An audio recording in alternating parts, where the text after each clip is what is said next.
Good afternoon, Toastmasters. A very warm welcome to you all on this fantastic afternoon. This is Tilak from Third Way Chennai Speakers Forum. I'm the host for today's session. Thank you for joining on this Saturday afternoon in large numbers for this Mentors School workshop. By the way, happy Teachers' Day to all the teachers out there, a noble profession indeed. Mentoring is fundamentally teaching, but it's vastly different from coaching. Mentorship is more voluntary in nature and is less formal than coaching. Mentoring is a pick to brain, is a brain to pick, a ear to listen, and a push in the right direction. I would like to take some time to talk to you about a young man who developed into a great leader through the observation of mentorship. When we have the right type of mentors in our life, it can help us open our eyes to choices and possibilities which are not developed in our own minds. Sometimes back, a young man found himself in a job that he thought can build a career.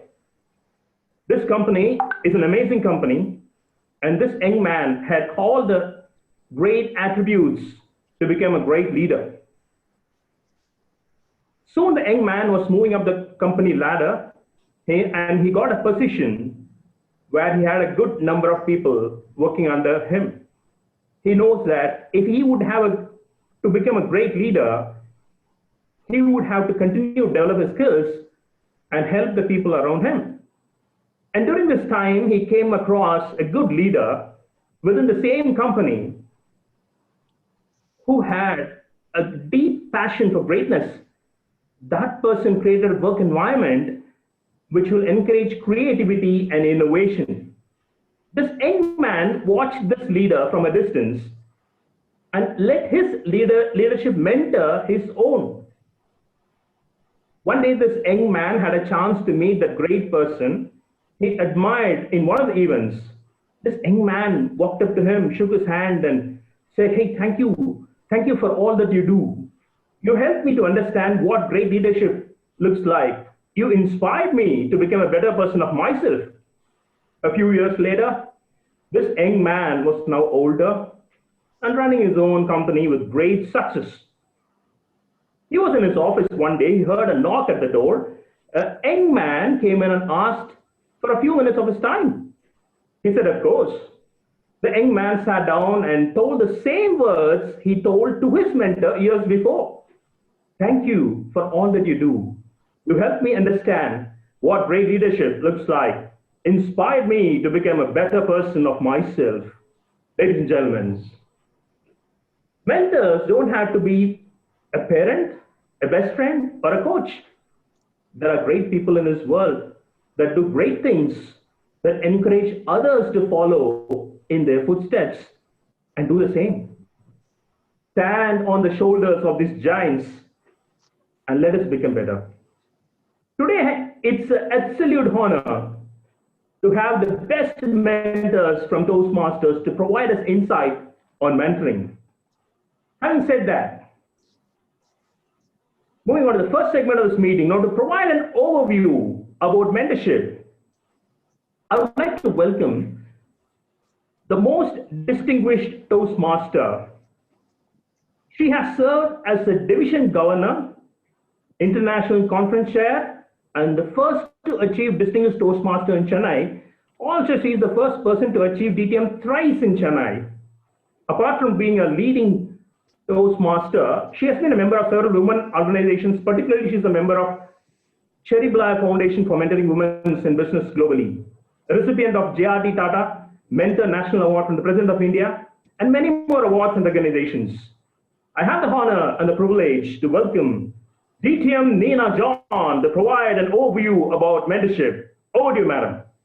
Thank you so much, Tilak, for that excellent introduction, and a very warm welcome to all those who are here today.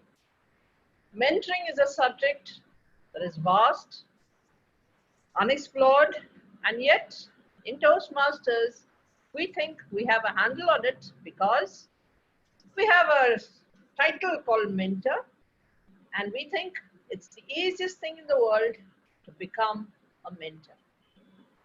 Why are we having this mentoring pool workshop? Which is basically to understand what is the process of mentoring, what are the steps we need to become good, effective, excellent mentors, how do we understand what our proteges require, what do we need to do, and what do we do to take this forward. We have three separate sections today. The first will be taken by DTM Sampath Saurirajan, who will explain what is the mentoring process as a process. He will also explain what the Pathways Mentoring Progress is all about, and we will understand how we can build up mentoring in a systematic, effective way in District 182, so that when we say we are mentors, we know what we're talking about, we have a degree of accountability and responsibility, and we know how to take the process forward.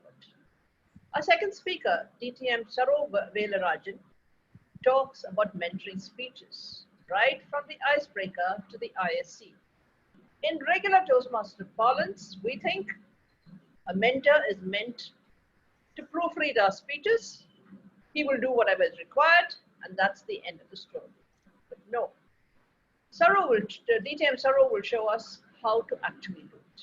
I will be doing the third session, where we're talking about how mentoring is not just about speeches, but how do we mentor leaders?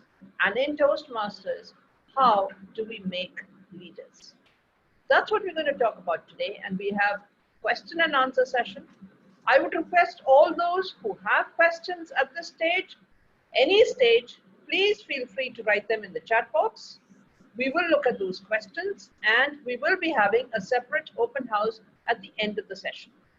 So let me hand over now to DTM Sampath Saurirajan, who's been a Toastmaster in Chennai and in the Gulf, and is now doing amazing mentoring jobs both over here and with his ties to the UAE, to the clubs in the Gulf as well.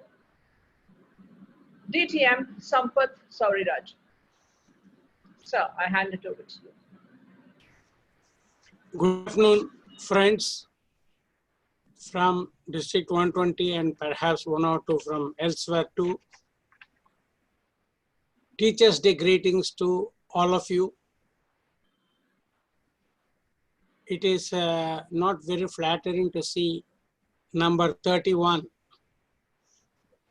as the attendees. I don't know why, maybe some more people might join a little later.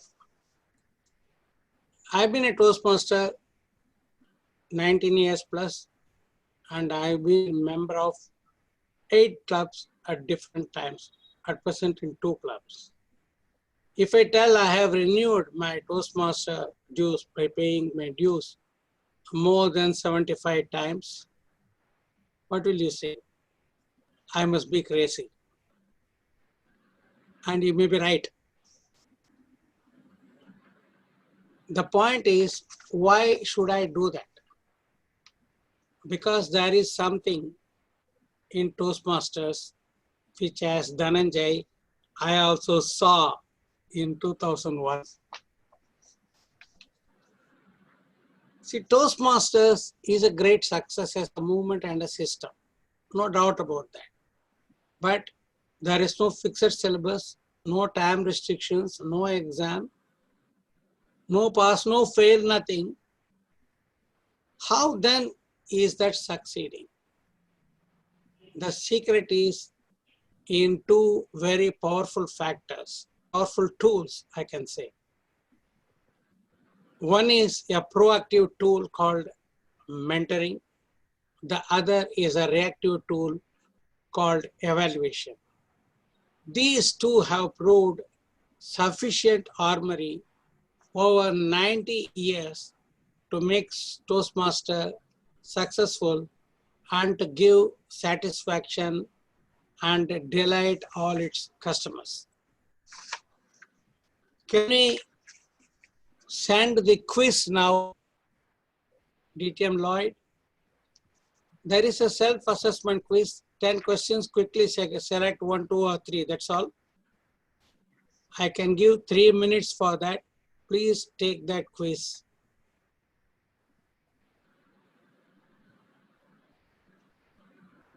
DTM Lloyd has given the link. You can all go there and take that.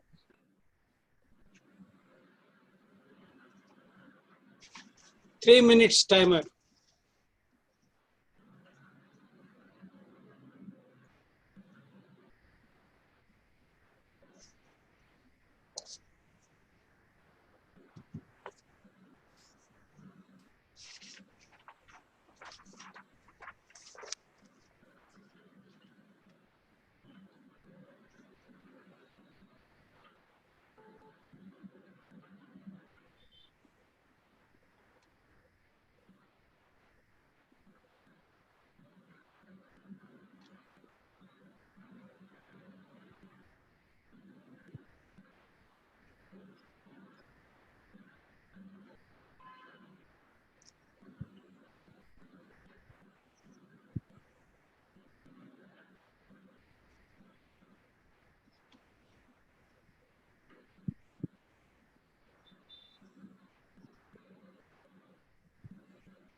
The quiz time We limit got- is over.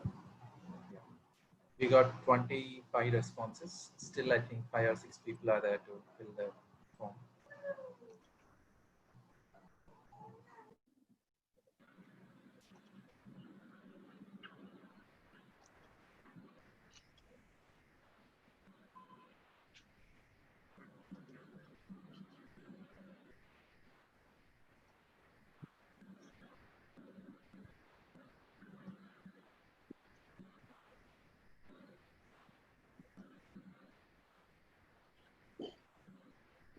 Sampasa, we got 27 responses out of 32.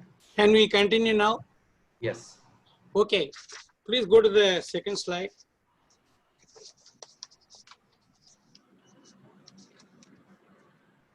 This is finished. Can go to the next slide. Next slide. Here, status and quality of mentoring as it is in District 120. As I see it, and as I have discussed with many people, there will be a little bit of subjectivity in this, but basic points may not vary too much. Go to the next one.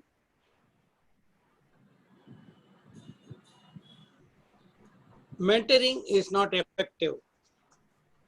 Why do I say that? Most of you may agree here. because mentoring is not routine. Every time for everything, mentoring is not being done. And it is taken more as an option by some people, and some people do not use it at all. New members plunge into action, meeting roles or even icebreaker and other projects without any involvement from the mentor. Directly they go into that. Many seniors totally avoid mentoring, though I don't see why it should be like this. I sometimes use mentoring, and even I take specific mentor for specific projects if I think that that person may be more suitable like this. Nothing is wrong in with this. So, but mentoring overall is not effective due to various reasons like this. The most important is the quantum of mentoring that is happening is low. Go to the next point. Next point, please. Many mentor, wait.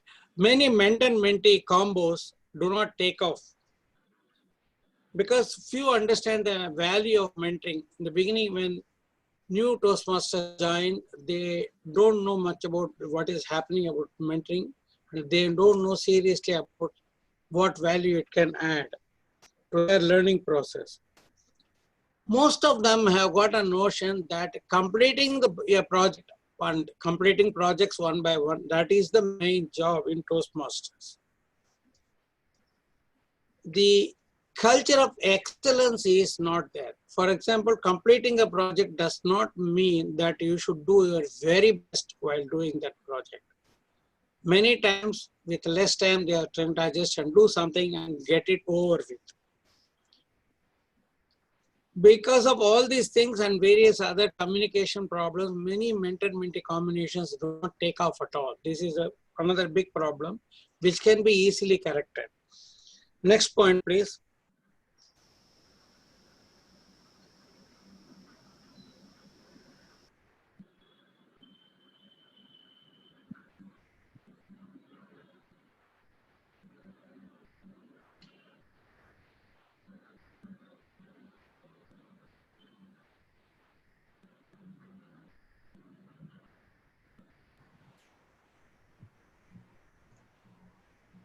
Sampath sir, can you hear us?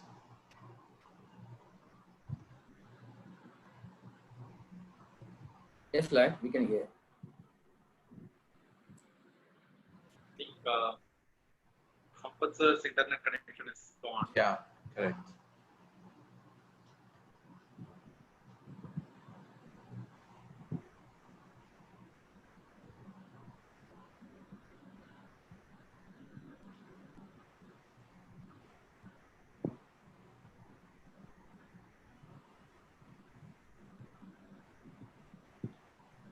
Lights, shall I stop and watch?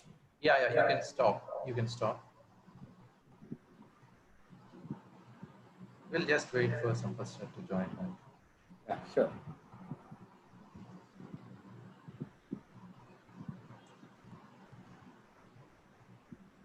Meanwhile, if there are any questions that anyone has, would you like to share them?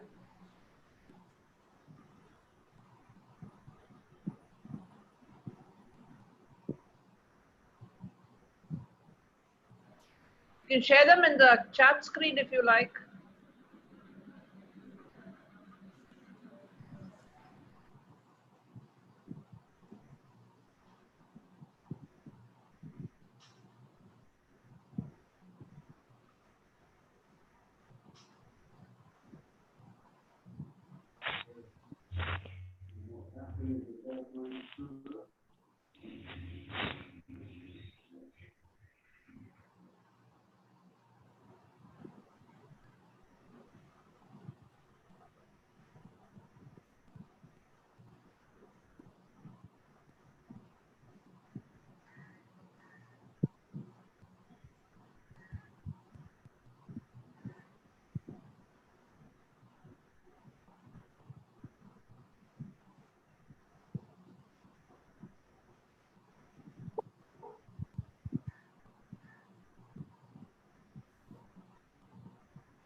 So let's have some discussions around the topic of mentoring, probably.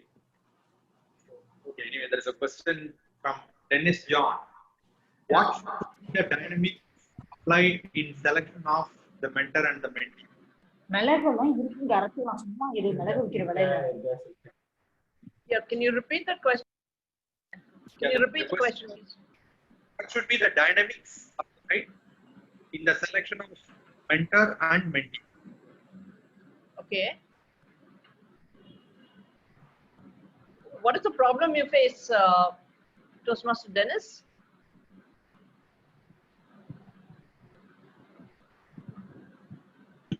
I think it's a general question.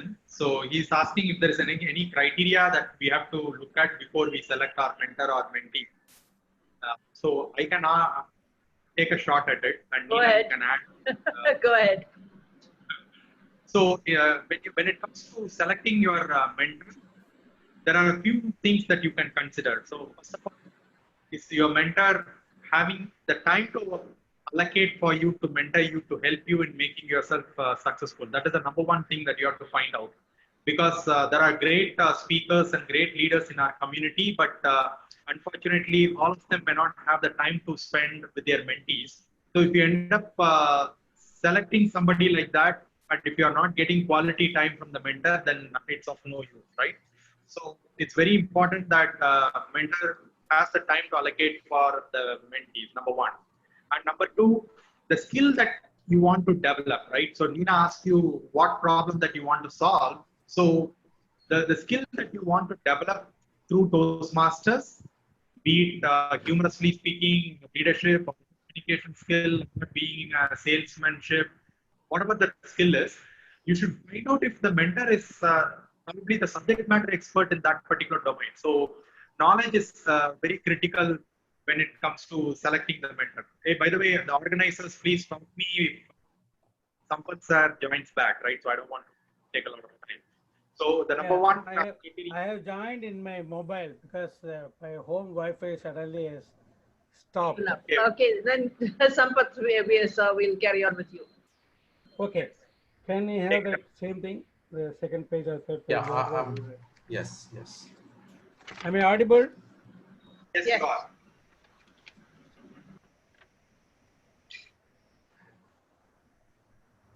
Okay. So I was talking about setting goals. It's not being systematically done most of the time. And they do it lightly. And this is one of the things that makes mentoring less effective. And maybe some of the mentees will lose interest because of this. If there's very systematic approach, everything will go as per the plan, and that will be a good experience for the mentee. The next point is importance is not given to mentoring. For example, nobody gives importance to mentoring. They say mentor is assigned sometimes, even that is done late. And the people do not contact each other, but the VP or the president, they do not even know what is happening. And there used to be a system that in some clubs, unless the mentor okays, the slot will not be given. But that is not being followed in most places. So in the agenda, some clubs, they mention the mentor's name and that is it. There's nothing more to that. So which means if the importance is not given, slowly the mentoring scene becomes worse and worse. Go to the next one, please.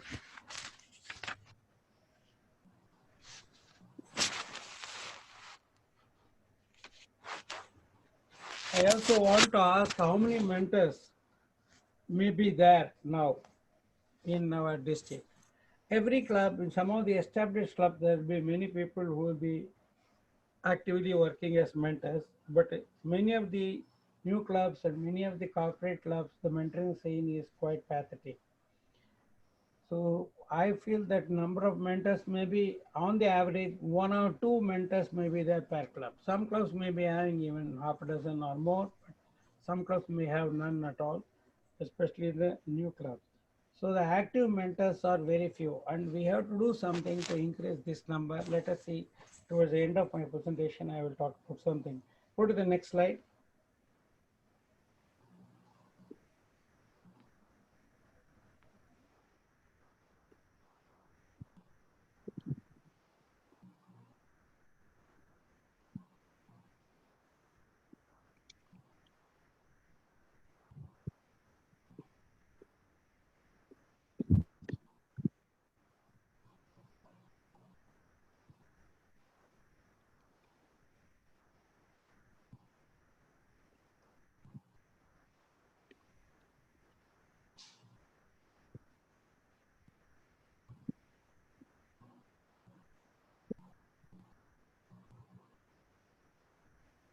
Yeah, Sampath sir, can you hear us?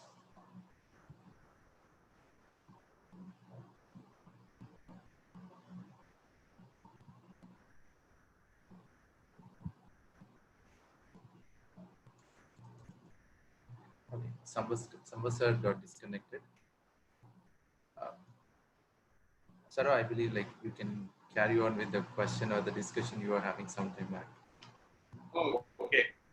Sure. So anyway, I made an attempt to respond back in the chat window. So the qualities that you look for in a mentor are number one, the time availability. Number two, whether the mentor has knowledge and skills in the area where you want to be mentored.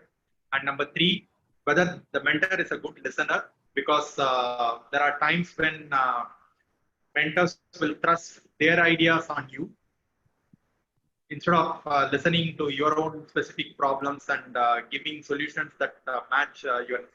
So it is very important for you to check whether the mentor has the listening skills. And a mentor also should have a lot of patience, because there are times when mentees may come back with a lot of dumb questions, and mentor has to have the patience to educate the mentees or share with them a different point of view. And last but not the least is mentor has to be very sensitive to the needs of the mentee, because most times there'll be difference in views, difference in opinion. So mentor has to also appreciate the other mentee's point of view. So those are certain things that you can look for in a mentor when you are looking for a mentor. And when you are looking for a mentee, or normally people don't go around looking for mentee other than finishing off their project expectations. But if you are going out and looking for a mentee, find somebody who is really passionate to fix a problem, right? For example, Nina asked, what is your problem? So if you're a mentee and if you don't have a problem statement, or if you don't have a goal or a passion, then it's going to be very hard for somebody to mentor you. So you should have very undivided focus on your goals and passion. That is key. And the mentee also should have time availability to make the relationship successful. And the mentee is also expected to show respect the time allotted by the mentor, and the knowledge and skills shared by the mentor. So these are the few things that I look for in a mentee. So, and most mentors also look for these things in a mentee. So the dynamics between a mentor and mentee depends on the match between these skills. So there's a good match between these attributes that the mentor and mentee is bringing in, then it will be a perfect relationship.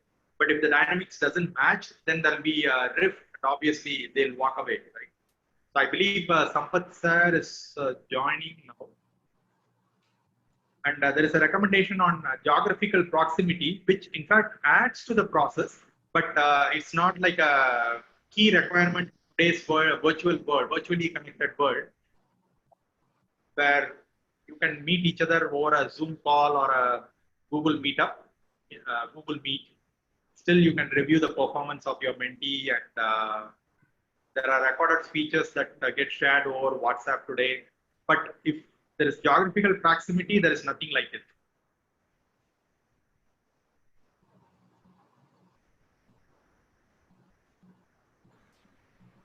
Sampath sir is back. Yeah, he's joining, ma'am. Okay.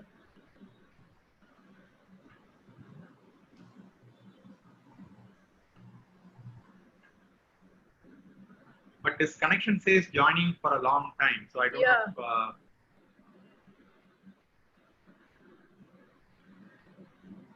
if, to continue the discussion till he joins, I had also put language levels, because some people are more comfortable with some of the mentors and mentees. They may feel that the language level is too high or not high enough. So you need a comfort level over there as well.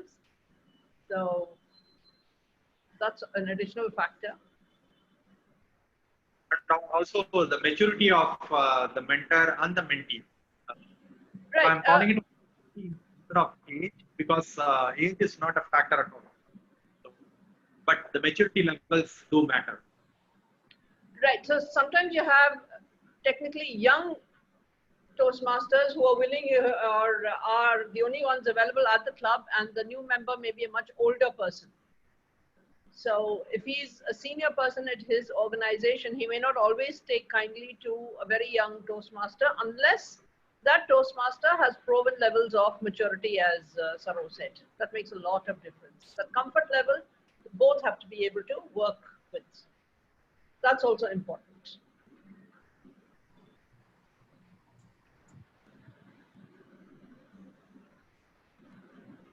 I think Sampath is still having problems. Yeah, in the interest of time, Saro, would you like to carry on with your session, and then as Sampath joins, would he? In fact, Sampath can do it towards the end also, because it makes sense to explain the process and everything. Right, the pathways thing he can explain later. Right. Okay. Right. So Lloyd and Let Saro complete his part, because I don't want to have interlacing too much. Let him at least. Sampath, if you're here, please go ahead, because we were just having general Saro discussion. can complete his part. I can continue after that. So we were contemplating if I should go ahead with my session and then let you receive towards the end. But since you are back now, you can go ahead. If there is one more technical glitch, probably we'll do the same. Okay. Okay, no problem. Yeah, since you're here, finish your talk. Go ahead. So, Toastmaster Sheikh. Yeah. Okay, where is that presentation? Screen sharing. Yeah. Can you see, sir, now? Yes. Sampath sir, I would like request that already 11 minutes over in your speech.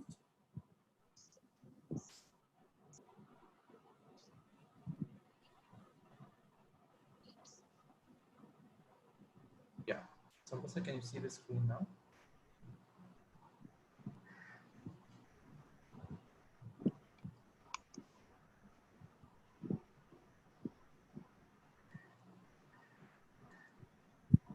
Am I audible now? Yeah. Okay. So mentoring, what is the problem? Mentoring is not part of the numbers game. We are always worried about charts and tables in which we fill up how much we have achieved, that type of thing. All the area directors, division director, district, everybody is doing DCP and how many president distinguished club and golden gavel like this. Mentoring does not figure anywhere here. So it is lost in the wilderness. So go to the next point. This is one of the things which we can probably address to some extent. Next one. The training is considered as an easy alternative. Many people think training is an alternative. Actually, it is not, because training is more like one-to-many, and it cannot solve individuals' problems and in individual situations. So mentoring is one-to-one that cannot be replaced by the training. Next one.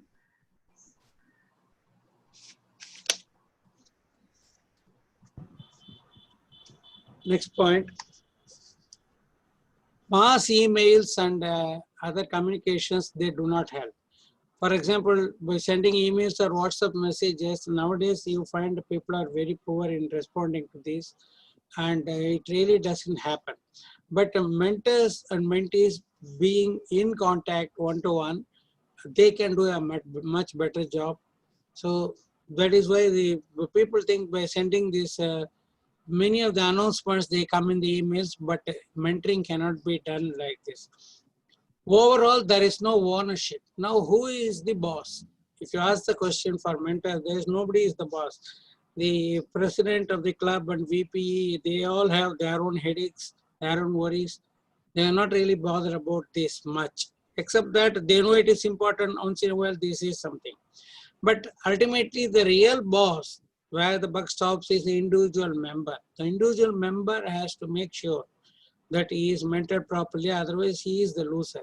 But unfortunately, many of the members, they are new and they don't realize this, so it is lost. Go to the next slide. Next slide, please.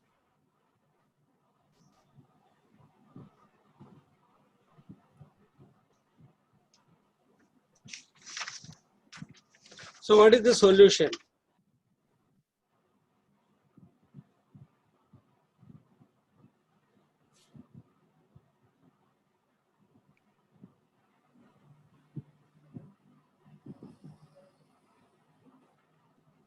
we have to work out so that in numbers it shows up somewhere.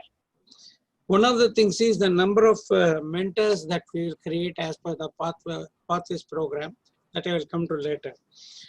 So the area, next line.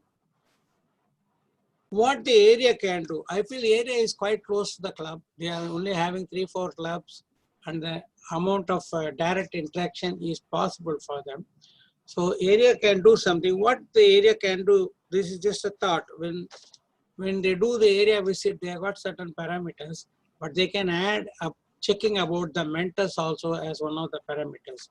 They can see how many are regularly getting mentored and the satisfaction of the mentees like this, and report that also at least to the district.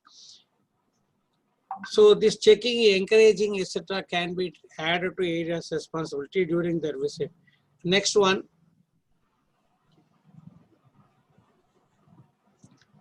The clubs have to do it ultimately. Ultimately, that has to be tackled at the club level. So the club president, vice president, education, they have to take on a little more responsibility for ensuring this, encouraging and ensuring this and monitoring.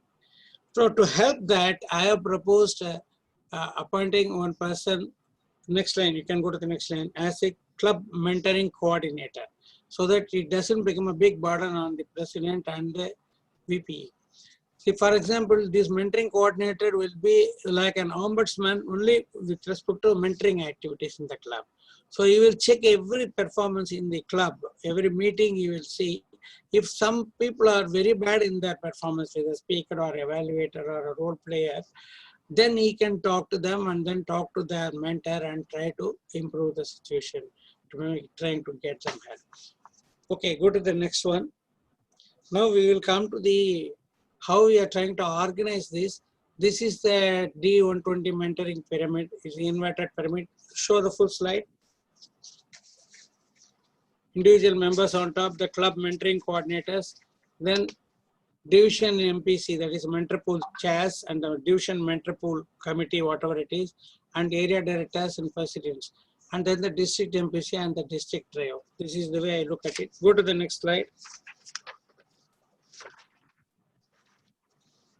Next slide, please.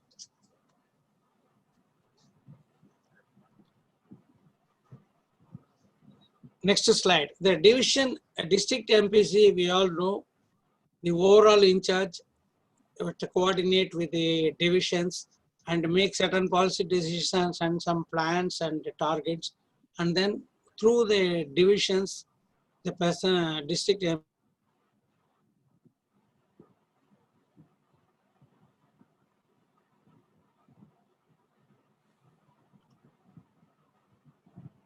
can appoint one person as the division MPC, and the division MPC can co-opt many persons from different areas or clubs who can be helpful. So the division MPC, what they will do is they have to organize any training and coordinate and tracking the mentoring activities through the area directors. And the area's role will be, as I said already, through an area visit they can do it, and they can do the training activity, particularly with respect to the new members.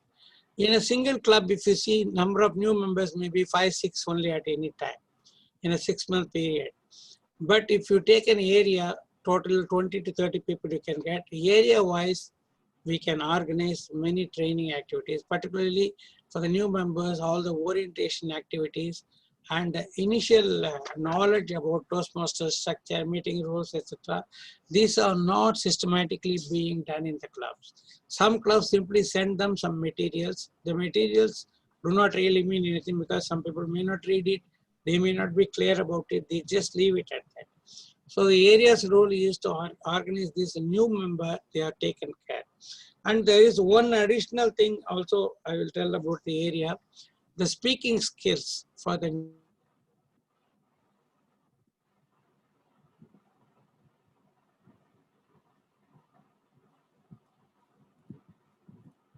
members, my Wi-Fi keeps going on and off, but it is coming back quickly anyway.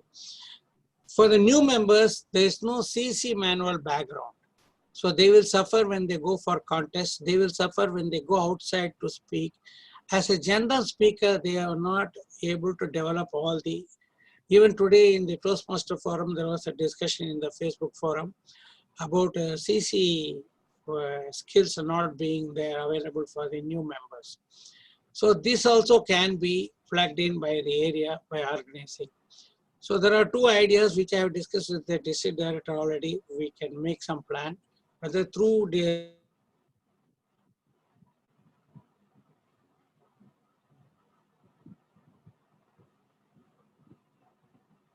outside, we can organize that one.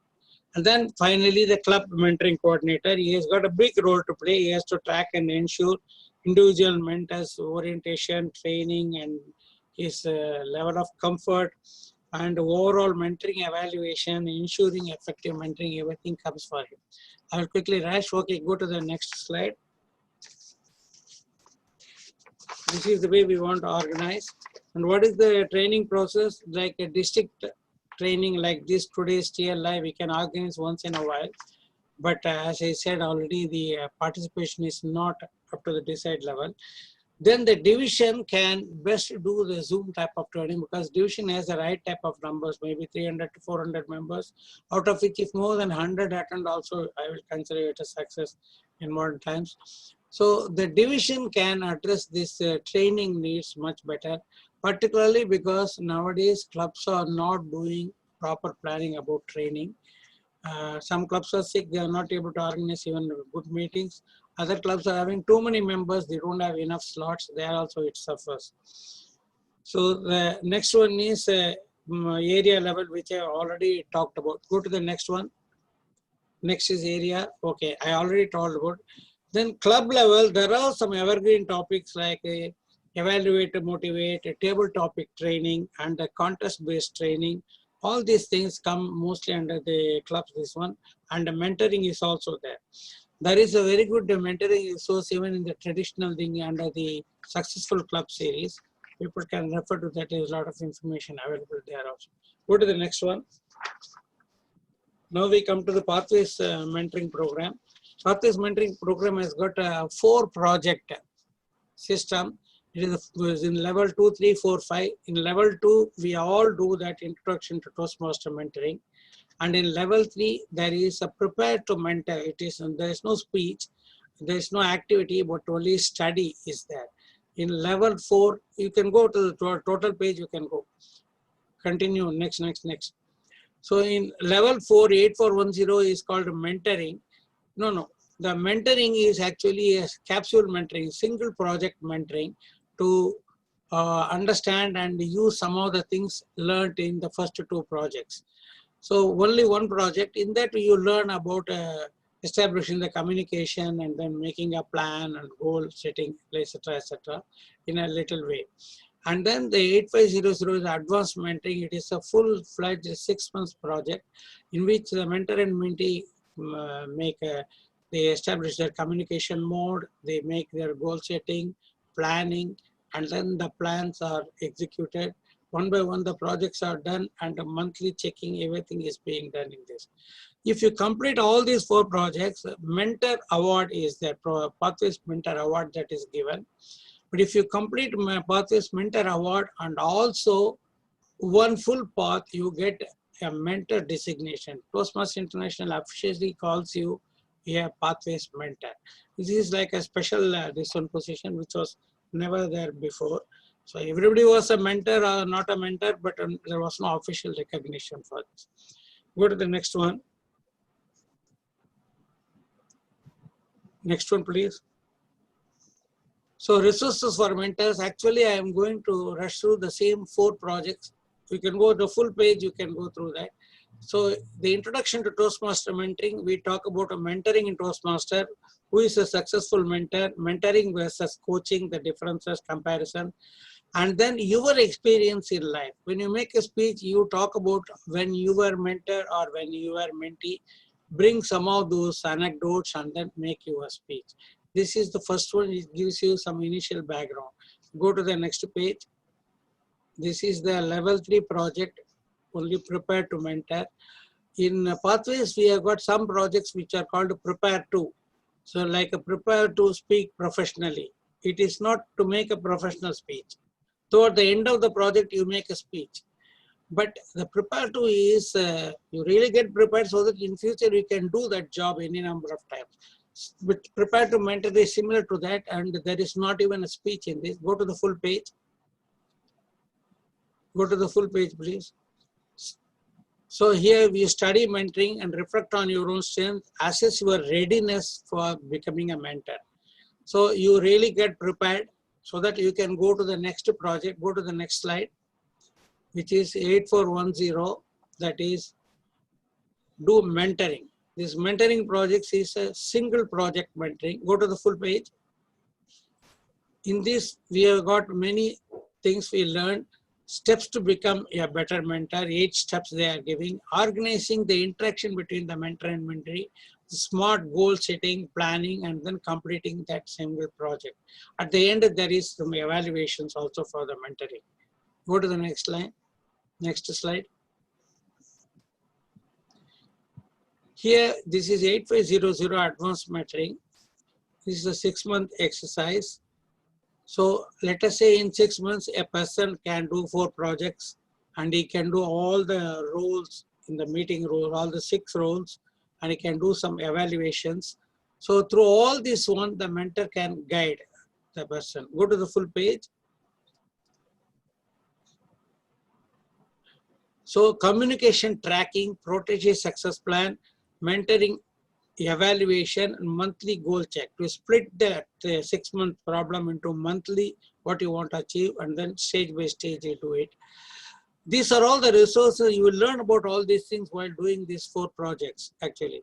And some of these projects have got extensive tables, forms like this tracking form, the success plan form, mentoring evaluation form, all these things. So they will also give you a very good idea about how to go about doing it. Go to the next one. Next slide. Now we have come to the very end. Target, we have to make some target. 2 pathways designated mentors per club is my target. May look a little bit ambitious, but when you consider there are a lot of established old clubs, on the average it may not be impossible. If you say there are 150 clubs, we will have, go to the next line, we will have 300 pathways designated mentors. This is a very big achievement if we really do that. And even Toastmasters International will take notice if we do that. But that is not the main thing. Go to the next line. This is the important thing. Next line, please. 300 into 6 months of mentoring. When 2 people, 2 mentors and 2 mentees are doing it in a club, 300 into 6 months of mentoring, everybody will be noticing it. Everybody will be seeing the benefits of it. So everybody will see what really mentoring is. So once this is there, the whole culture will set in, the spirit and culture will come. In future, everybody will start trying to become this pathways designated mentor, which means more and more mentoring and mentorship activities will blossom. Go to the next one. It is, I think, questions and answers, which we will take later on. Okay, we will take later on. With this, I finished. I don't know whether I have overshot my time. Mr. Timer? Yeah. How much time did I take totally? Maybe some 33, 34 minutes, my own time.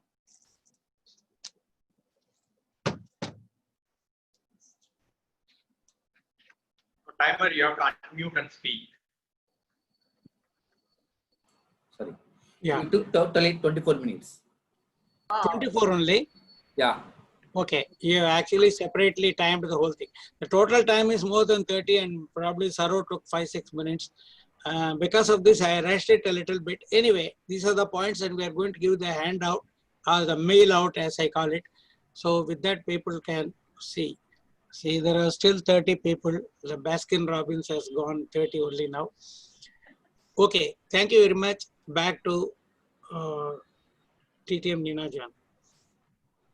Thank you very much, TTM Sampath. I think people will have a clear idea now about the actual dearth of mentors that we have, the actual dearth of the lack of a systematic process. So let us understand how can we do that. Now, by and large, what is the process of mentoring that we have?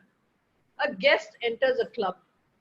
It may be the first time he's meeting a whole lot of speakers or whatever, and he is thoroughly impressed by one particular speaker. And he walks up to that person and says, "Oh, please, will you be my mentor? I want to be like you forever and ever after." And the other person is very, very flattered because 6 months earlier he didn't know how to speak at all. And now suddenly he's like he or she is being asked to be a mentor, and they're very flattered and they immediately say yes, which of course puts both of them into the water at the same time, because the mentor may not be very well versed in Toastmasters, and they are barely learning how to draft their own speeches. But the fact that somebody has asked them to attend and asked them to be their mentor immediately spurs them on to higher levels of competency. It does definitely help them become better speakers, because, as is appropriate to tell you on Teachers' Day, you always learn twice when you have to teach. So people do live up to the challenge, and that's how a lot of great mentors have turned up in Toastmasters, because being mentored, being a mentor is itself a learning process. It is not a delivering of gyan all the time process. So we learn how to understand our own strengths, our own weaknesses. We learn how to look at other speakers and see how they can carry on. Now, one of the speakers we've had in Toastmasters that is looked up to by almost everybody, whenever they hear him speak, there's a dozen fans waiting and another dozen people saying, "Please, will you be my mentor? And you're the greatest." In fact, I remember one particular incident where somebody said, and so let me quote Zig Ziglar, where he says, "You need not be small to be great, but you can start. You need not be great to start, but you can be small and start." And the gentleman next to me said, "Saro didn't say that. You mean Zig Ziglar said that?" And he fell off his chair. And he couldn't believe that Saro had not, that was not an original quote from Saro Veerarajan. So let me hand you over to the mentor par excellence of Toastmasters, DTM, Saravanan Veerarajan. Over to you, Saro. For that wonderful introduction. And Zoom Master, I'm having some challenge in sharing my desktop. So I don't know what. I see only limited screens. I don't have an option to share the entire screen.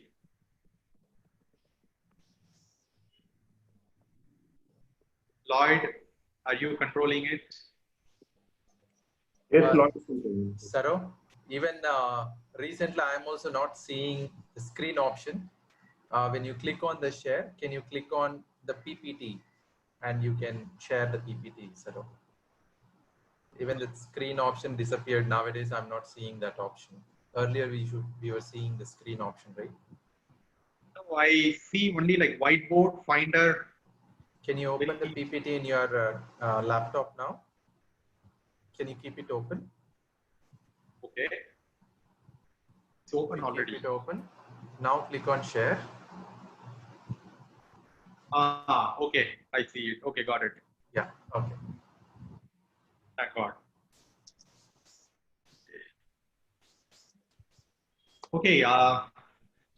Now, in the next 20 minutes, I'm going to quickly walk you through the process involved in mentoring Toastmasters, right from their icebreaker speech all the way to the contest speech. There is a famous African proverb which goes like this: if you want to go fast, go alone. And if you want to go far, go together. In Toastmasters, I would say if you want to go fast and far, you go along with your mentor.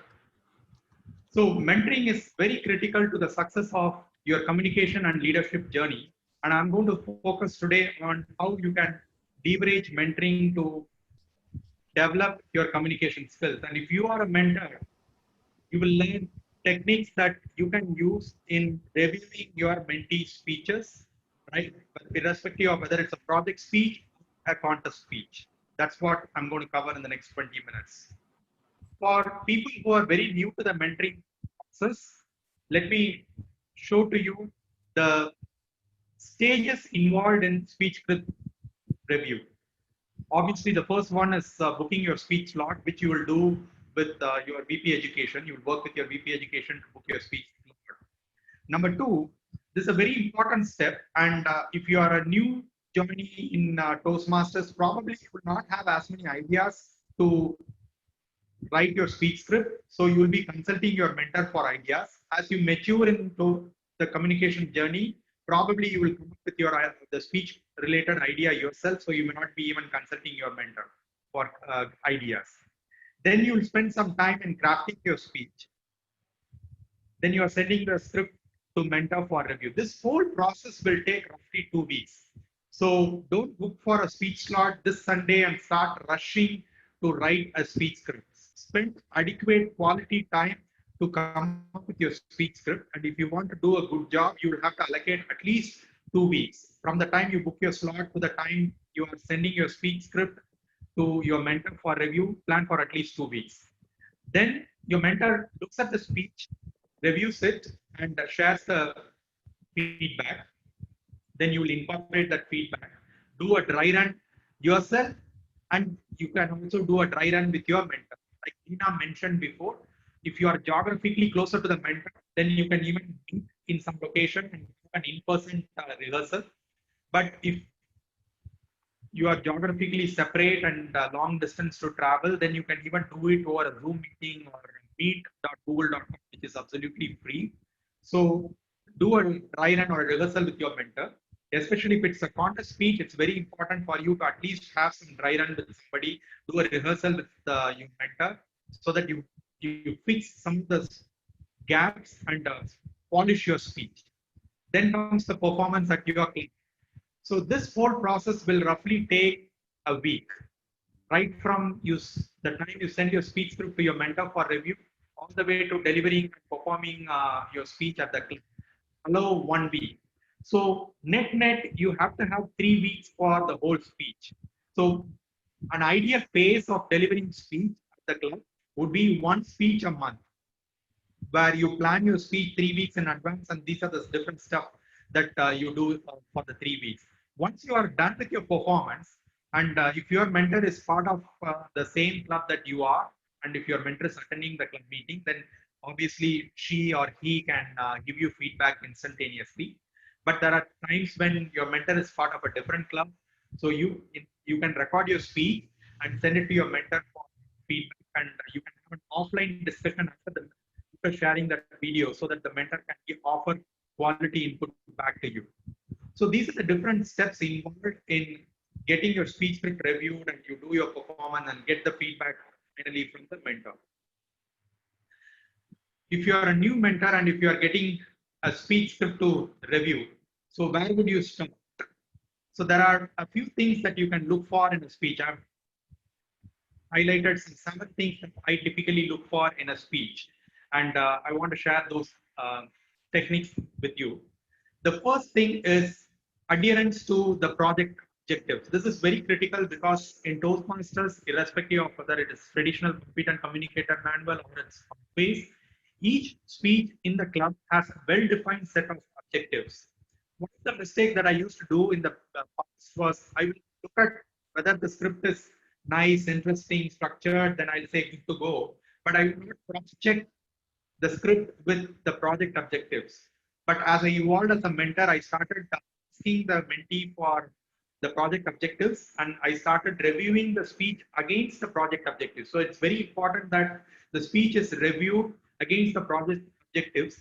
And in fact, it's a good practice to read the project, not just the project objectives, but the entire project description, so that you can do a good job of reviewing the speech script.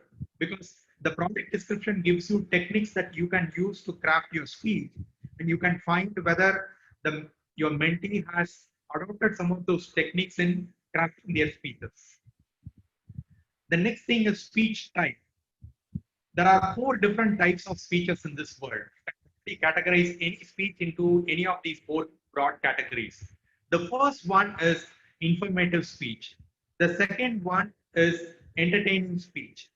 The third one is persuasive speech, and the fourth one is inspirational speech. So these are the four broad categories of speeches, and why it is very important for you to understand the speech type, because the mentee is not going to come to you and say, hey, I'm going to deliver an inspirational speech, humorous speech, unless it is stated explicitly in the project objective. So, but when you glance at the speech, you will get an idea whether it's an informative speech, persuasive speech, or a entertaining speech, or inspirational speech.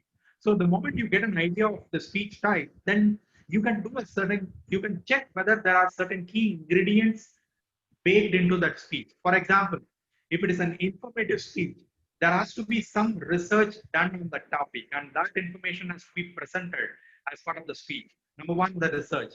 Number two, some statistics and figures that convince the audience about the information that you are presenting to them. So that is very important. And number three, quote the source from which the information is being taken, because you can share all kinds of facts and figures, but unless the facts and figures have some credibility, then people are not going to buy into that idea, right? So an informational speech is, in fact, according to me, the easiest speech to review, because you're validating the key ingredients, stats, figures, and references, then it's good to go, right? So speech type is very important. Informative speech. Number two, entertaining speeches. Entertaining speeches are mostly personal experiences. When you hear the term entertaining speech, normally we think it should be like humorous. But entertaining means it can also be a sad speech. It can be a different, it can trigger a different type of emotion. So entertainment not only just means humor, but it also means sadness, and it also would trigger empathy towards the person who's narrating and sharing that experience. For the most part, entertaining speeches have some personal experiences, personal incidents that are narrated. It has a well-defined story. That way, it'll be easy for the speaker to engage with the audience. So most entertaining speech, if you're reviewing an entertaining speech, look for stories, look for personal experiences, look for incidents that can be narrated. Number three, persuasive speeches. Persuasive speeches are sales speeches. The person is either selling an idea or selling a product, or selling a product or a service. So as a mentor, when you are reviewing persuasive speech, you have to find out what the speaker is trying to sell, whether it's an idea or a concept or a thought or a product or a service. So that is number one. The moment you understand what they are trying to sell, then you can easily structure the speech as the problem, the solution, and the benefit. So for a persuasive speech, you need to have these three sections: a solution and the benefit. And at the end, there has to be an explicit call for action. Would you buy this? What would it take for you to buy this product? Right? Because it's a sales speech. So persuasive speeches always end with a call for action. So they have like distinct sections: problem statement, solution, benefits, and call for action. Now let's look at inspirational speech. Inspirational speeches definitely have messages, and there has to be some kind of a takeaway value from an inspirational speech. So if there is no takeaway value, then it's not definitely an inspirational speech. And mostly you can kindle inspiration in the audience by sharing a story, by narrating a story. It can be a personal story, or it can be somebody else's story, but it has to be a story that inspires the audience. You can share lots of facts and figures that may not inspire the audience, but when you share a personal story that impacts and that communicates the message really, really well. So speech type is a key parameter in reviewing the speech effectively, because it helps you to identify what type of speech it is. The moment you know what type of speech it is, then you can look for the sub items that I just shared with you. Then comes speech structure. This is very straightforward, right? It has to be an organized speech, and we all of us know that there are three distinct sections in any speech: introduction, body, and conclusion. But the technique that I want to share with you is there are two things that I do when I review a speech and make it very structured, right? Because there are times when you receive a completely unorganized speech. For example, to give you an example, when you go to Saravana Bhavan and order a South Indian thali, they first serve you some rice, then they serve you rasam, then they serve you curd, then finally they serve you some dessert. Imagine if they change the order, right? Right after rice, they serve you dessert, and then they serve you rasam, then they serve you cake, ice cream, whatever. If the order is changed, then it's not going to be enjoyed by the person who is dining there. So similarly, speech structure is very critical, and you as a mentor have to ensure that dessert is not shared right after the bar, right? So dessert has its own place. So similarly, the conclusion and the key messages have a place. The body of the speech has a place, and the introduction has a place. So speech structure, there are two things that I ensure. Number one, each paragraph or a couple of paragraphs or an idea has a well-defined subtitle. For example, we know that intro, body, and conclusion are the three key segments, but body can further be subdivided into subtopics or sub categories. So ensure that each subcategory has a defined title. That way, you know what idea or what thought is being shared in this particular segment or in this particular category. After doing that, you have to ensure that the transitions from the previous paragraph to the current paragraph is smooth. So there are transition lines that you have to, for example, fast forward 5 years from now and then go to the next paragraph, right? So start talking about what happens after 5 years. So these are transition statements, and your job as a mentor is to also look for whether the speech is structured and there is proper transitions between one paragraph to another or one thought or one narration to another. So speech structure is the third thing that I look for in a speech. And when you as a mentor review your mentee speech, you have to find out whether the speech structure is there. And the tip for ensuring speech structure is subtitles for each paragraph, and then ensure that there are transition statements connecting these paragraphs. Then the fourth thing is relevance to the audience, and this is very, very important because at the end of the day, we are delivering speeches to impress the audience. Correct? Obviously, in Toastmasters clips, we are not delivering speeches to impress the audience. We are delivering speeches to improve ourselves. But at the same time, when you have to ensure that the mentees learn the art of writing speeches for the audience. For example, if the audience is all like old people, their average age is 50 years, you cannot talk about investments, for example. You cannot talk about marathons. But if, and similarly, if you go to an audience whose average age is 30 years, probably the topic is arthritis may not be the right topic. So there has to be some relevance to the audience depending upon the average age group or the diversity of that age group and the interests of the members. So ensure that the speech is appealing to the audience. And especially in contest setting, you have to ensure that it is super relevant to the audience, and remember to upgrade the speech or fine tune the speech as you move from club to the area to the division to the district, because the diversity increases as you go from outside of your club. Probably you are a corporate club, so all members think alike, feel alike. So the speech would be like a film speech. But the moment you go out from the club to the area, nobody will. That's because the member diversity has increased, and you have to ensure that the speech is relevant to the audience at the area level. So you have to fine tune there. Similarly, from the area to the division, you have to do fine tuning. So at every level, you have to customize the speech to make it relevant to the audience. And for that, as a mentor, you have to ask your mentee who's the audience, what is their age group, what kind of job or profession that they do, what is the, like, for example, I belong to a club where most of them are youngsters and working for IT companies. I am part of a community club. So you have to understand the dynamics of the audience, and you have to ensure that the speech would potentially meet the expectations of the audience. So that's the fourth parameter. Next comes the speech impact, how impactful the speech is. And this can be based on adding humor, personal story, or impactful delivery styles.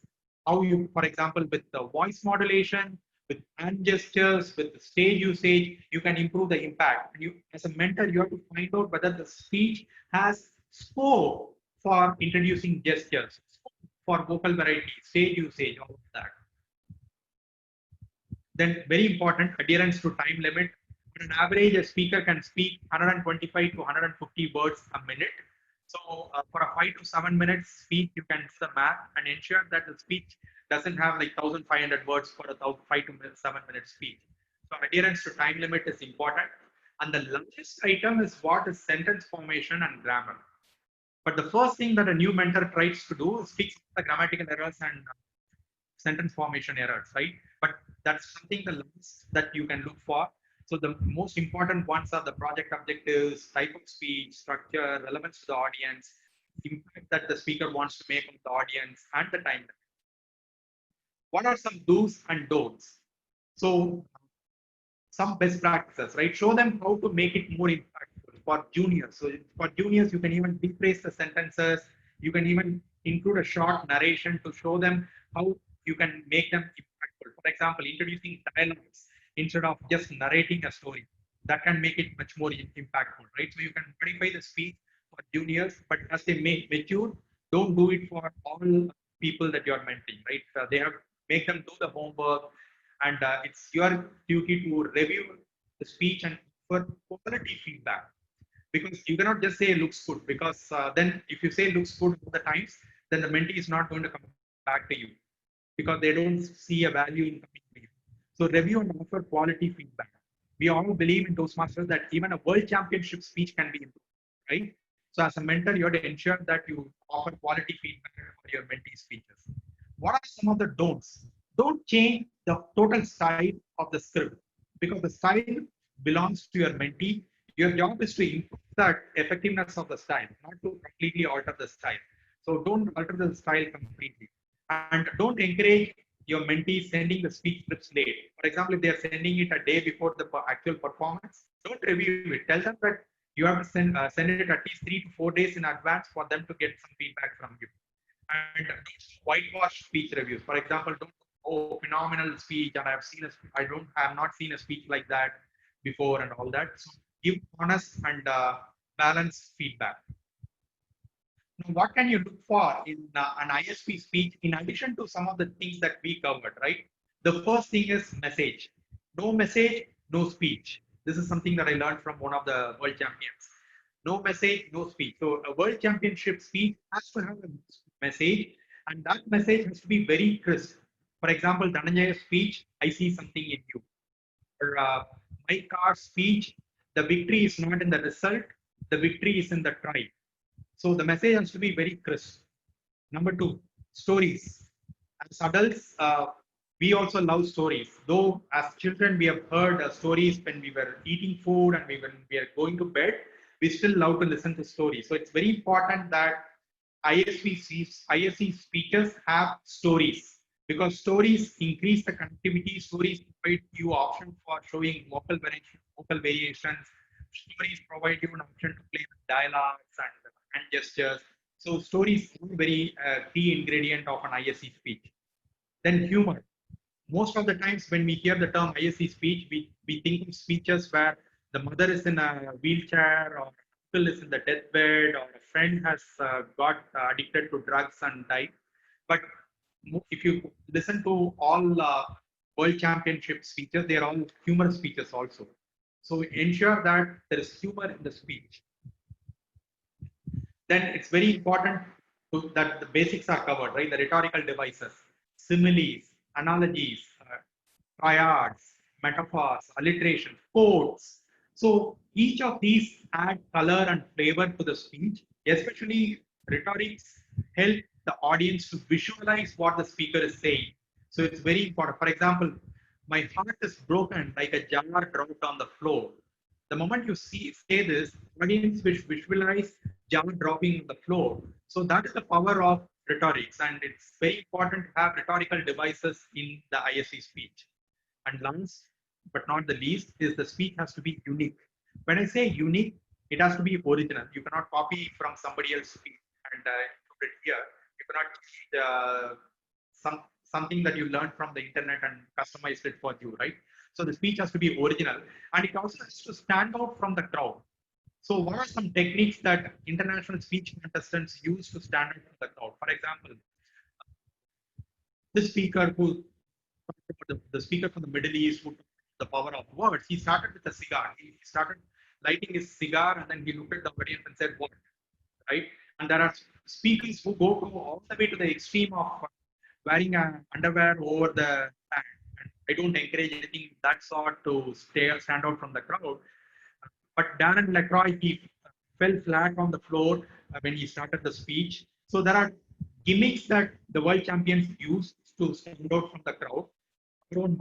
Mike, in his recent speech, he played around with his video skills, right? So he showed up on the side and he continuously used this to show that the projector was blinking. So use some of those skills that make you stand out from the crowd. If you're a mentor reviewing your mentee speech, insert something that time to make the speech. வேற ஒரு பாம்புன்னு நினைக்கிறேன் அது. What are some best practices? Some of the best practices include recommend them to have multiple mentors as they progress from club to area to division and the district, because it's always good to get multiple types of input, and ask them to have multiple speeches. So don't make them a one-trick pony.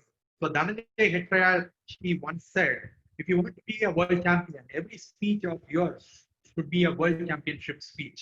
So you need to know the art of making a speech world championship speech. So ask your mentee to have multiple speeches in the kitty. Then the speech has to focus all aspects of speech preparation and delivery. What do I mean by that? Go through the CC manual and ensure that everything in the CC manual is covered, right? Because that's a basic. Then obviously refer to the judges ballot, because the judges ballot do have certain criteria and you should not miss them. Bottom line, your mentee should understand that it's not about winning, but it's about transforming. So the purpose of joining the contest is about transformation, just winning the trophy. So even if they don't win, it's absolutely fine. But by participating in that contest, they would have transformed to be a better individual and a better speaker. And that is very important. So ensure that the mentee understands this. It's not about winning, it's about transforming. So with that, I wrap up.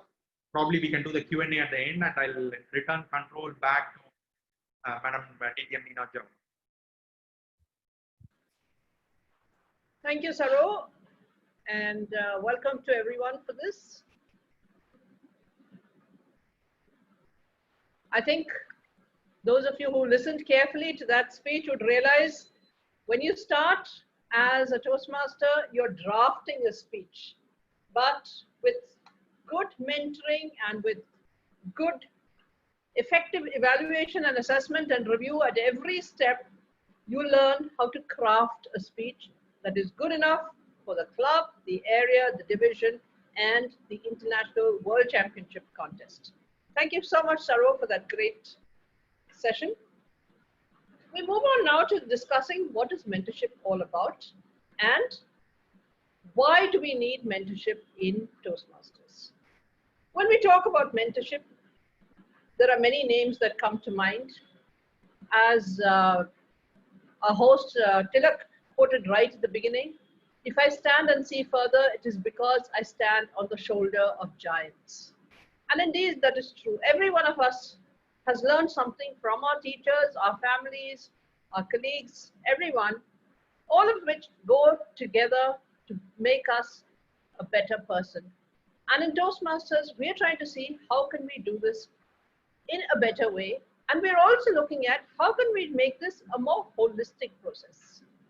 What I'm saying is we have to move beyond just proofreading scripts, sending them into the mentor and saying, okay, that's it. If there's a mentoring process, yes, Mr. Mentor, Madam Mentor, here it is. Please officially sign or say that I can deliver the speech, and that's it. Think about the Toastmasters, think about the mentors of history. Socrates, Plato, Aristotle. It is not just a question of whether they mentored others. The fact is that they have left us a legacy, not only of how to guide and give inputs for others, but learning, most important skill, learning how to think. And at Toastmasters, that's what we always say. You learn first to speak, you learn to speak up, and then you learn to speak out. But how do we do this unless we have the right kind of mentors? And is it just a question of delivering speeches at Toastmasters, or can we go further than that? What mentors also need to do is to understand that a guest who comes in as a member is somebody with potential. I see something in you is not enough. It was Michelangelo who said, the process of creating a statue is by chipping away at the unwanted bits. As a mentor, when any member comes in and says, please, will you be my mentor? Understand why is that person there? And understand that they too have their own goals, their own views, their own personalities. How do we help them become better speakers, better Toastmasters, better human beings? So we need to understand, first of all, what is the domain expertise of the mentor? As a Toastmaster, I would suggest you have to have more than just a knowledge of how to draft and craft speeches. You need to understand the Toastmasters process by itself. You need to understand how does Toastmasters work. What I'm going to do now is I'm going to ask Lloyd to show you a few questions, just 2 or 3 questions on the screen. I'm allowing you all to unmute and I want the answers. So Lloyd, can you please have these questions? I want to know in terms of just the club. Yes. Can you all see the screen?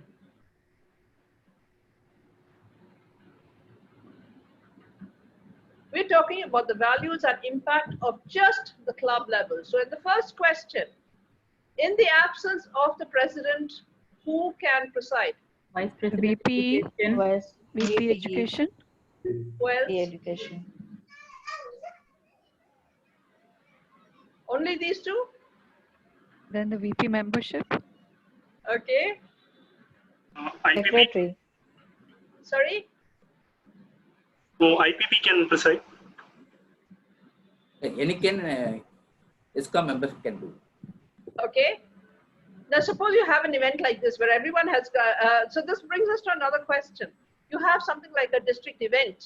XCOM has all gone for attending ovations or whatever. Do you cancel your meetings or can you have a meeting there? Definitely have a meeting. Okay, then who will preside? Immediate past president. Any of the senior Toastmaster? Right. And Yeah, these Senior Toastmaster. senior Yes. Toastmasters. Right. So basically, in the absence of the president, first, or any member of the XCOM in the order that you have mentioned, VPM, VPE, VPM, and all the way down to even Sergeant at Arms, you can have an immediate past president, or if any of these are not there, you can have a senior member because the senior member knows how to conduct the meeting more than anything else. All right? Question 2. In the case of a tie for best speaker, etc., who can break the tie? Sergeant at Arms. Sorry? The Sergeant at Arms. Yes, any other, who is that? I can't see This is the... Ganga. This is Ganga here, good Nina for you. ma'am. Yes, that's great. Thank you, Ganga, for the right answer. And anybody else had any other options? Now, what if the Sergeant at Arms is already participating as a speaker?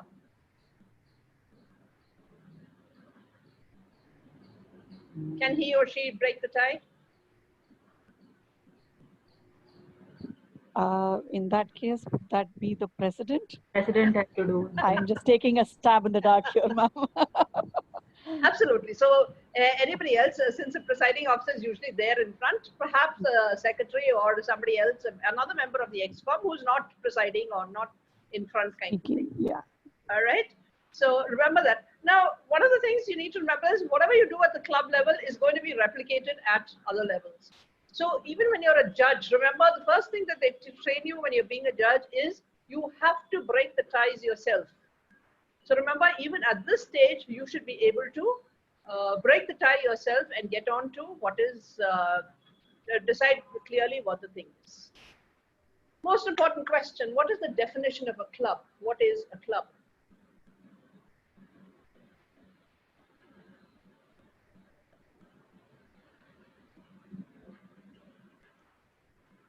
Hello.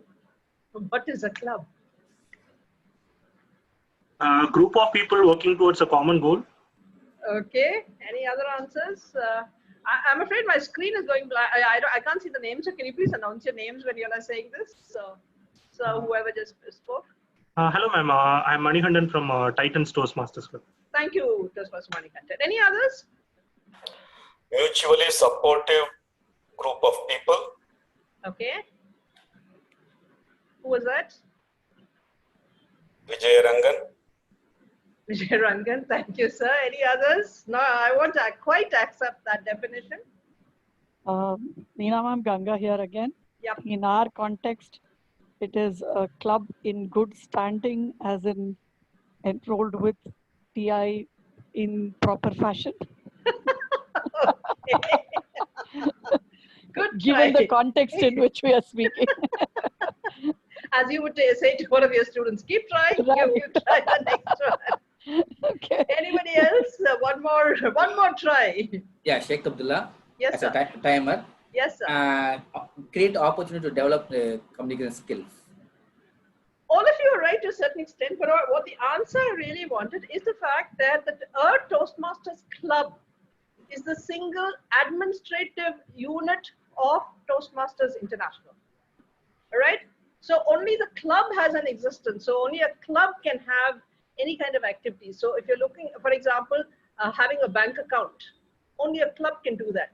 Area, division, none of these people can have. These are all abstract entities. And from club, you go straight on to international. So therefore, remember also that in terms of voting, all of these are important. So question, why I'm asking you all this is to understand why is it that a mentor should know all these questions, because to refer to the same discussion that DTM Sampath was talking about this morning, about why a certain proposal was defeated internationally. The theory is that because more clubs voted directly rather than represented by the trios, which is what happens when we have a physical convention. And I said it's because most people at the club level are just starting. They don't really know the rules. They're not sure of what's happening, and they have no idea what's happening at international. So therefore, we need to understand if senior members of the club, whether you call yourself a mentor or not, and regardless of how many years you've been in the club, you will be taken as a mentor somewhere. You need to know what is the club administrative unit and how it works. So that is one very important part of it. Now, what I want you all to understand is every mentee plays different roles. And thanks to Pathways, one of the first roles they do is that of evaluations. Now, in the earlier system, we used to say people should work for, have at least 5 or 6 speeches under their belt before they go in to become evaluators. Now we have evaluation, feedback, and all that kind of thing. And the Pathways checklist simply goes through body language, eye contact, all of these things. Evaluating a speech requires much more than that. It requires going into the body of the speech, analyzing, assessing, understanding the objective and whether it was reached, understanding the speaker's level of proficiency and whether he or she was capable of doing more. And the mentor's job is to understand how can your mentee improve their evaluation process, because that is also what makes a better leader. So therefore, this is what you need to understand. When you are doing a role as an evaluator, what are the things you need to look at? I think Sarah already mentioned what are the do's and don'ts of the speech. So just go through that thing of, has he or she achieved project objectives? Have they got a clear structure to their thing? Has the delivery been taken care of? Is the language properly focused on the right kind, appropriate towards the objective? All of these. I'm rushing past the evaluation part of it because I'd like to go on to the heart of the club, being a member of the ExCom. Now, one of the roles that I would like mentors to really focus on is to help mentees or proteges, as we now call them, develop a holistic view towards what is the club. understand clearly where is the club going and how can I ensure that this particular mentee can be given more responsibilities. Can we do that in many other ways? How can we actually ensure that the club member grows to take up club responsibilities, grows to make sure that you can groom potential leaders? So now that I've asked you about the things, one more set of questions that I'd like to ask is in terms of the next set of questions. One, how long must a member serve as a club officer before they're given credit by TMI? 1 year. Anybody else? 6 months. So 1 year. Okay, now this comes back to the definition of how often your clubs meet. I'm sorry, is there one more answer coming up? Actually, in a additional traditional path, it is 6 months. Now, pathways, it is 1 year. Pathways, it's 1 year plus. You also have, if your club meets weekly, the thing was 6 months. And if you met once in twice a month only, then it is 1 year. So that's how it has been changed. Now remember, this applies for ex-com officers, meaning from Sergeant at Arms all the way up to President. So of course, the next question is, can club officers serve consecutive terms?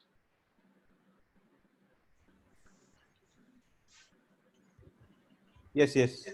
They can. Yes, except the president. Why can't the president do that? Because president takes up the role of the immediate past president.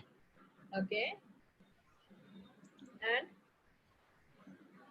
President can't serve more than 12 consecutive months.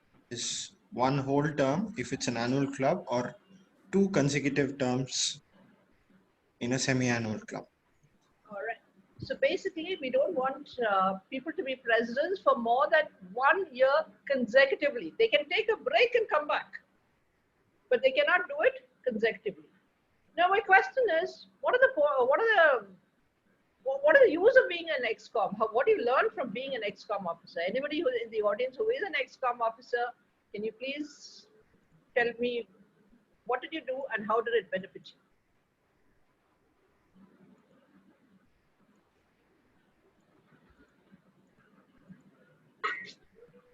You will learn influential skills as a leader.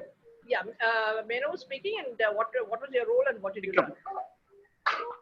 No, I'm not playing any role. I am from Chennai Communicators Club. Right. Currently, I'm not playing any role, but still, when I look at from the ex-com perspective, as a leader of the club, I'll be able to learn the influential style of leadership, wherein I don't have any hold on the club members, but still I need to influence them, motivate them to make sure that they achieve their targets or goals, whatever they set, and what is the reason behind joining Toastmasters. Awesome, thank you. Anybody else? It's Toastmaster Arun Kumar, ma'am. Yes, so sir. we can, as a VP education, I have learned the leadership skills, including the organization skills, how we can delegate the people, and how we can set up a vision for the team. Right. So in each and every role have a variety of leadership skills that we can hone. Okay. What about the Pathways program itself? What do you learn from the Pathways program? So in Pathways, after Pathways, I have not played any ex-com role actually. Okay. But in the traditional, these are the things that I have. Right. Now, what I always emphasize when I'm talking to making presentations or doing anything is that as Toastmasters, direct officers and things, we are not paying enough emphasis on the takeaway value of all of these roles. See, as a president, you are, as the manual itself says, you are the CEO of your club. You learn the idea of vision, you learn the idea of planning, you learn the idea of execution, implementation, persuasion, all of these. These are the things that you need as a project leader. These are the things you need as a team leader. These are the things you need as the CEO of an organization. Every single role, being a secretary, learning how to document, learning how to do your writing skills, documentation skills, your ability to recall information, the ability to send things out on time, anytime, deadlines, meeting all of these. Every single club meeting is a project by itself. So understand clearly that only when you do this will you be able to help your mentees grow. You look at all your official mentors, mentees. If you look at, the word mentor itself is from the Greek gentleman called Mentor, whom Odysseus appointed to look after his son Telemachus when he went away to fight the Trojan Wars. He taught Telemachus everything that is required. If you look at Plato, he is the one who told Alexander the Great how to run a kingdom, how to build an empire, all of these things. Chandragupta Maurya, this is what he did. Listening to Chanakya. Chanakya was the one who told him how to run a kingdom. As mentors, this is your role. How do you build up your proteges? How do you teach them the values, the principles, and processes of Toastmasters so that they become better leaders? Let them understand the nitty-gritty of what Toastmasters is. Teach them things like, we as a club, you as a mentor should take the lead in saying, we need business meetings. This is how a business meeting is done. As a mentor, take the lead. When you start taking the lead in this thing, we will find that your proteges follow your lead. A club that encourages debate and discussion helps leaders understand differing viewpoints and helps the club to grow. So you need to understand every aspect of all of these things. One more thing, for the other duties that I would encourage you to send your mentees into different positions. Let them take up roles at contests, at intra-club events, all of these together. How do you do that? Push your mentees into positions where they are outside the club, outside the comfort zone, and can take on things. A couple of very simple questions. Okay, one is, the next question is, I'll just clip a little later and say, what are the, can you list at least 2 duties of a contest chair? Anybody?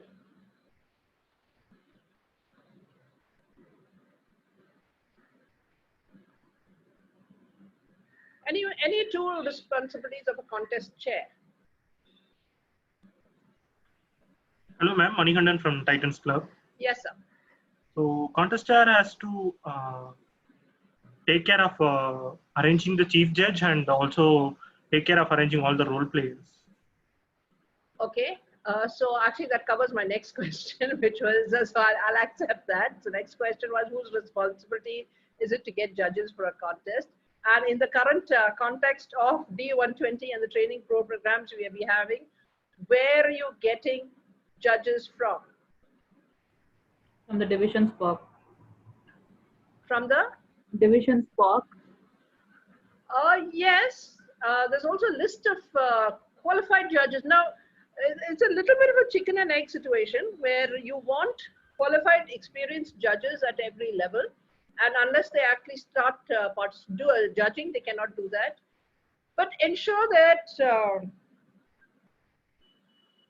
within your club, you keep track of how many people have attended the judges training program, how many people have completed the 2 levels of the pathways, and then you can have them officiate at club contests. It's only when you judge at a couple of club contests that you start getting on to being able to judge at area, division, and other places. So make sure that all of these are covered. So related question, how many contests are held in D120 and up to which level? Anyone? District. I'm sorry, I didn't hear that. Up to district, so we do it at club level, then area, division, and then at the district. Yes, but how many contests and which are the contests? There are 4 categories of contests. So Okay. one is humor as an evaluation. We do it in the first half yearly from July to December in that tenure. Right. And international speech contest and TT, we take it in the next 6 months. Okay, but question to all in general, are all these 4 contests up to district level? ISC alone gets qualified up to the international level. So rest all with the district. Okay, so all the other 3 stop at division level and ISC goes on to international. So that's how that is done, right? One more slightly related question. How many times must an AD visit a club?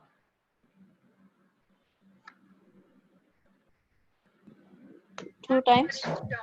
As many times as possible. Minimum is 2.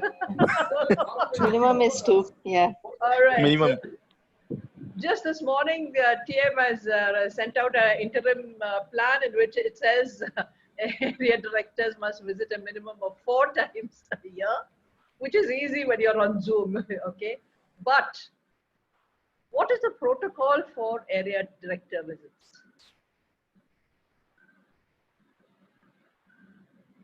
That's not in the question, but I'm just asking you.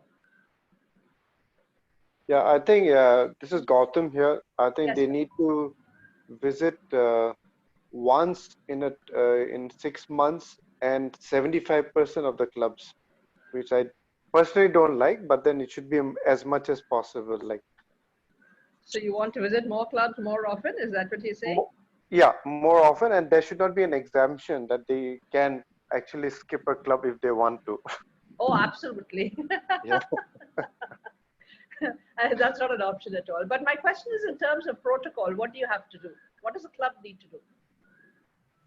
This is Srilata from Kemin Toastmasters. Yes, yes, ma'am.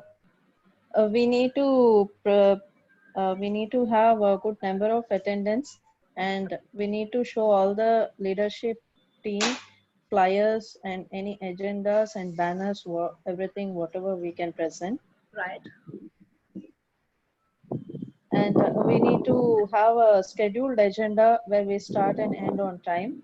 Right. And all the DCP charts should be provided properly as per the request. Right. Thank you. Anything else? Yeah. Yes, ma'am. You have anything to add, or can somebody else also add?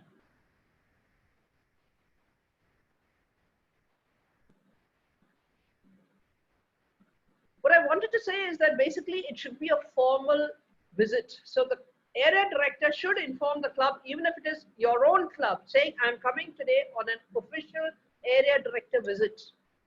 The president should formally acknowledge the fact that the area director is here, even if they're part of the same club.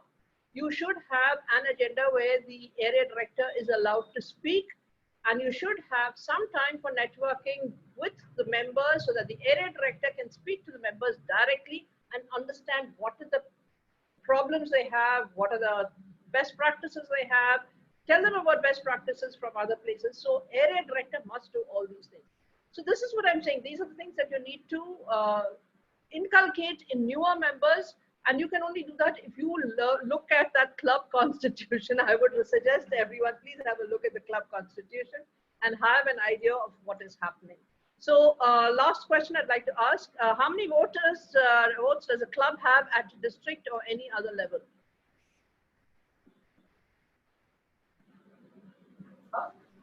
No, not Bajaj. Bajaj is the owner of a corporate team. 2 votes from each club. President and VP. 2 votes for each club. Right, and up to which level? Division, area division, district, what? District level. Up to international level we have. Okay, so basically you have 2 votes at both the club level, district. So each club can have 2 votes at the district level, and then you have another 2 votes at the international level.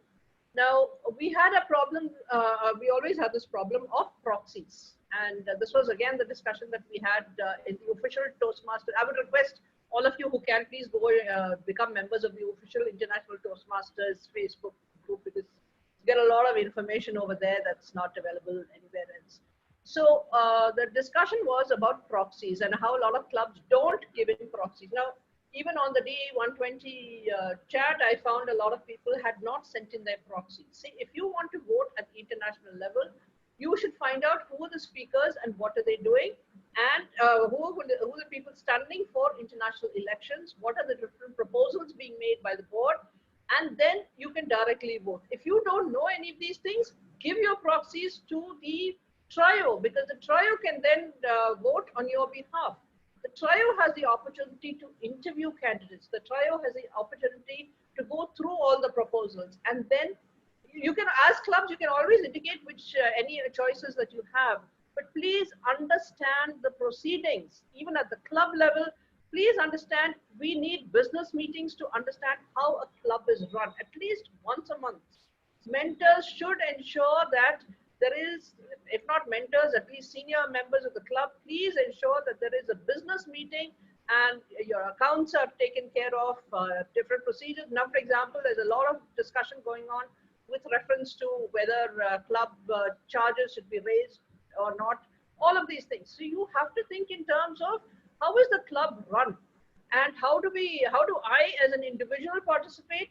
How do I as a mentor help the others to do that?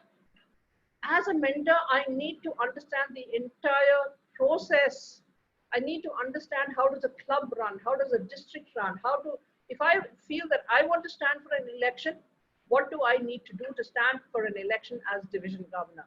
If I want to be an area governor, if I feel there is someone that I can encourage to be an area director, what are the qualities required? What is the work required? Mentors should understand all this. Only then can you groom your leaders for the future. This is what I keep saying again and again. And to come back to the basics, every club should have, Lloyd, I don't need the screen sharing now, thank you. Basically, every club should have a series of mentors and mentees properly structured and defined beginning of each term. So everyone knows how many mentees are there with each club and vice versa.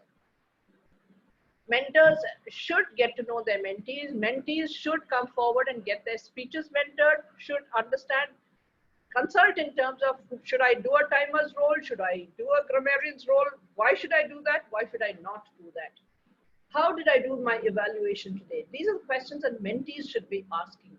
And just as you have a career path in your corporate life, you can have a career path in Toastmasters as well. Understand both from mentor and mentee's point of view how you do that. Remember, mentor's job can be very, very rewarding. There is both pain and pleasure in it. I can tell you from experience that it can be one of the most humble and humiliating processes also, but it can also be immensely rewarding. And it is not a permanent process, so you can understand in terms of 6 months, 1 year, understand how long you want to be mentoring a particular person. A mentee may outgrow the mentor, a mentee may feel more comfortable with another mentor. That's absolutely fine. But discuss, have regular meetings with reference to your projects, have regular meetings with reference to your growth path, have regular meetings to understand each other. A personal relationship is always good, and that personal relationship can carry on even after the mentoring is over.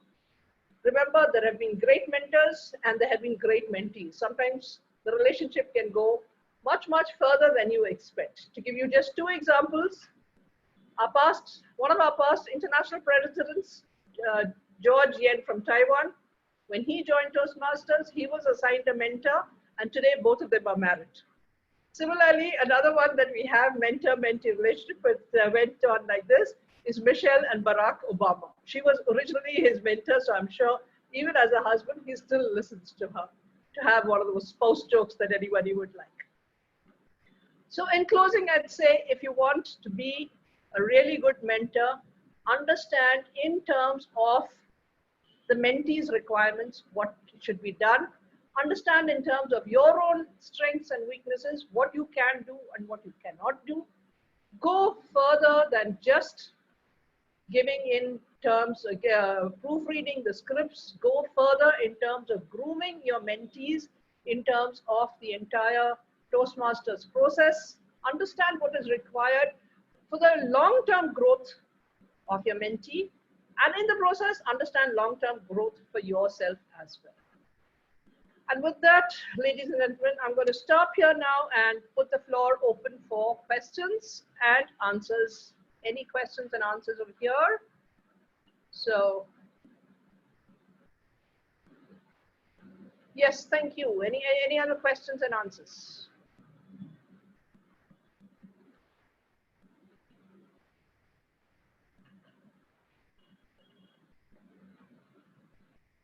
No questions, no answers? So there is one in the chat window that we can pick. So probably Nina, you can answer this. The question is, at times we face challenges in assignment of mentors. Everyone wants to get mentored by renowned or senior Toastmasters. How do we accommodate such suggestions? Here, I think it's partly a question of, this is where the VPE has a very tactful role to play. So I would, it depends on the mentee's level when they come in itself. See, if they're senior corporate employees who've already delivered presentations, things like that, and looking for improvement, I would say assign them to a mentor that is really proficient, because they're literally moving from good to great.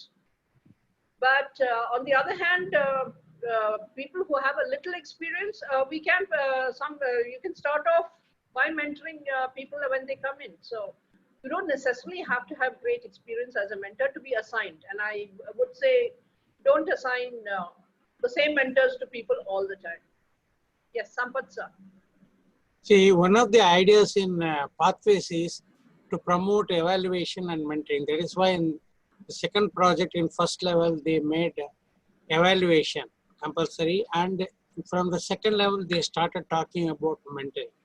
See, there was a time when only a small percentage, some 30% of the people used to do evaluation or mentoring in many clubs. Rest of them were very reluctant. So that is why Pathways wants to initiate many people. So actually there is nothing like there is an expert who is going to be a mentor. Okay.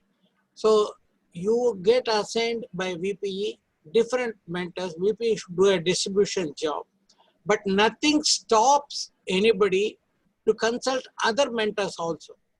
For example, he can make use of the assigned mentor, plus he can also consult somebody else, of course with the concurrence of the assigned mentor. Yes. It's being done by many people. So the VP's job of distributing the mentors is very important. Otherwise, it is like first day I come as a new member and I find somebody is very good today. It is love at first sight. You know, love at first sight a lot of times ends up badly. This can also happen here. Thank you.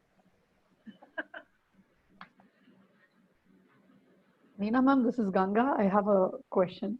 Yes, ma'am. Now that we have this wonderful resource of a mentor pool chair, can you give us an idea of the process for newer clubs which don't have too many mentors within the club? How can the club reach out to you, and is there a specific process for that? Or I think this is exactly where two people come in. That is the mentor pool coordinator within the club and the area director. So I think this is where area director can do a good job of ensuring that if you do, and I would encourage area directors to move into the pool, a larger pool of other club mentors. So in fact, the realignment this year was to ensure that we had remote clubs and Chennai clubs distributed across the district. So if you think that you can have a better access to a better pool of mentors from the other areas or divisions, I think it's perfectly fine to ask them to do it. Just I would like to Thank add, you. Thank there you. is a concept of Samaritan or the buddy clubs in some district, they call it, and I think we call it Samaritan here. So another club can join with a new club and try to help them. Thank you. Thanks to both of you. Yeah, sorry, I would also like to mention here the fact that Toastmasters actually used to have, and probably still does technically, a sponsor club, two sponsor clubs along with a, so you got a sponsor club ribbon for the club. And the idea was that the sponsor club kind of handholds the new club for at least 6 months to a year. So at least 1 or 2 members from the sponsoring club would go to the new club, help them through the process and ensure that things would be done. In fact, we had the late Ravi Bhaskaran, who has, he would go to this corporate club. He would evaluate everybody, right from the presiding officer to the speaker, to the evaluator, to the timer, everyone, every week. Now, very few of us have that kind of mentoring ability, patience, and competence. But I'm saying that if you have a sponsoring club and one member of your club goes to look after the new club or the new baby, you would not have that much of a problem with the mentoring. Thank you, ma'am. Thank you. Thank you. Anybody else?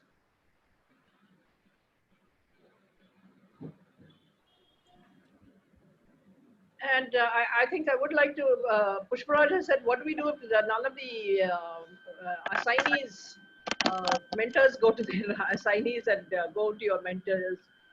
You really can't do anything at a certain point. I mean, you have to, see, a mentee must see value in coming to you. And you need, that is why this relationship of building up and chatting and having some kind of talks makes a difference. So when a mentee feels that when I come to you, I get information and I get value addition to my Toastmasters role, I hope they do come back. And I do have mentees who don't really, don't come to me for speeches, but definitely they're coming in when they're trying for another district level position, or they're trying for something else. So the relationship can be there, and it can work out very beneficially for both.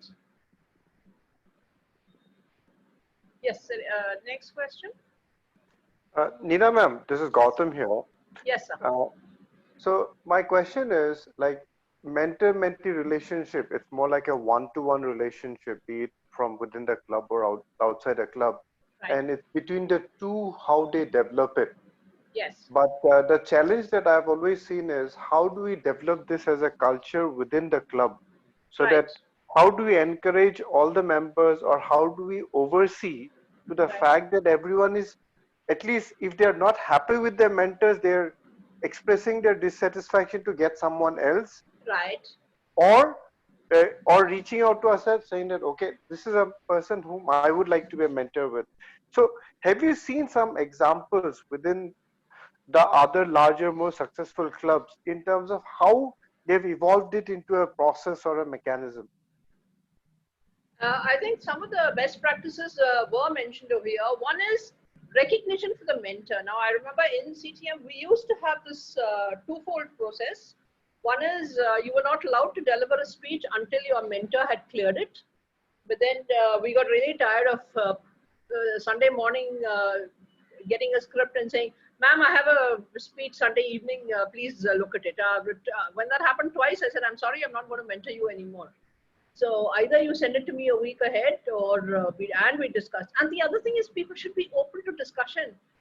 Don't just give me a script and expect me to correct grammatical mistakes and tell me that's mentoring. It is not.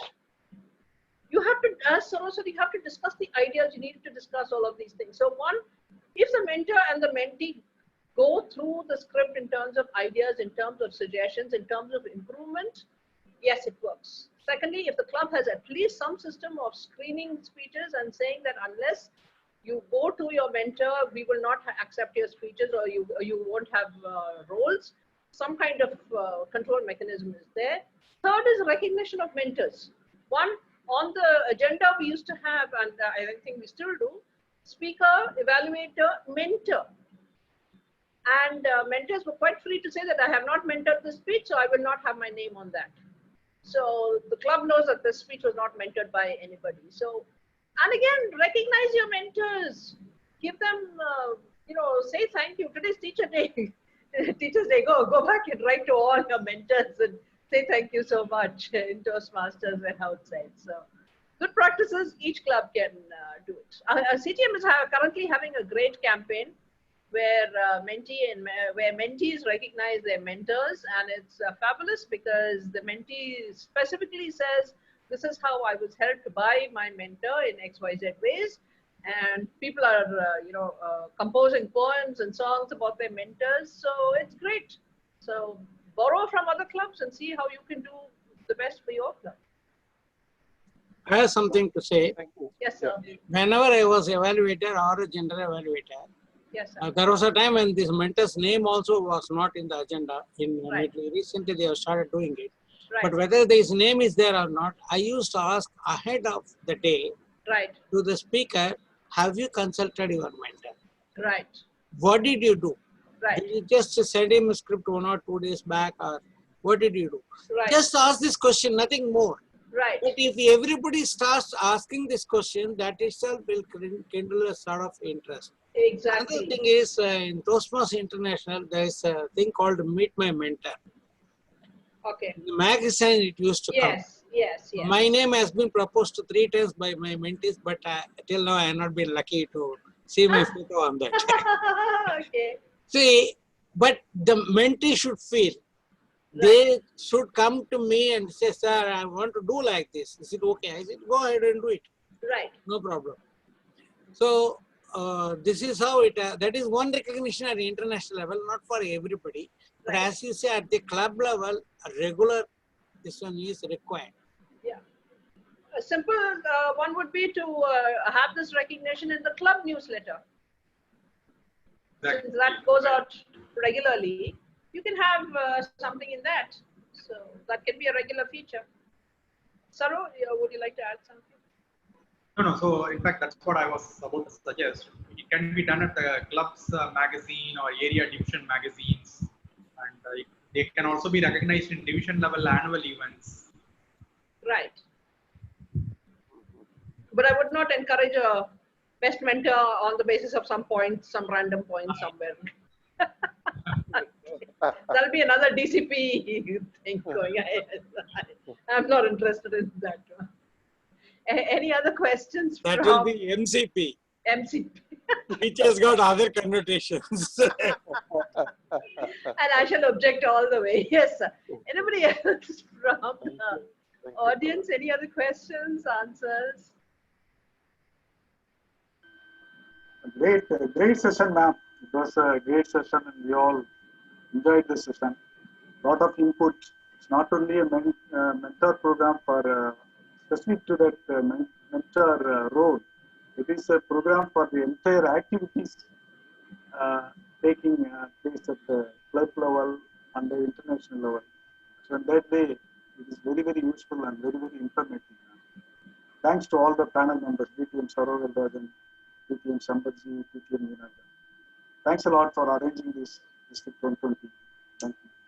Can I proudly say that's my mentee, Nagendra Bharati speaking? Yeah, of course. Please do, ma'am. And I concur with him, whatever he said, because I have attended the OTP a couple of times, and I have tried to attend every TLI event possible. Right. And I found that there were things discussed here today that I was unaware of, and a lot of ExCom members are clueless about. So I wish a few of these, especially the things about proxy that you said, right. I hope that that's kind of included in the OTP in future, and club officers are introduced to this during the OTP, because a lot of ExCom officers I see are absolutely clueless when they face this mail, and they run from pillar to post, either finding out what to do about it or simply ignore the mail in the inbox. So they think it's like a college proxy, right? You just give your name exactly, and that's it. Exactly. Exactly. So on I really behalf do of somebody else. Yes, Attendance. so absolutely. So very, really useful, enlightening session. Thank you. To all of you. Thank you so much. Thank you, ma'am. Thank you. Sampath sir. Thank you so much. Thank you. Anybody else? Any other questions? Any other feedback? Anything you think we should have included?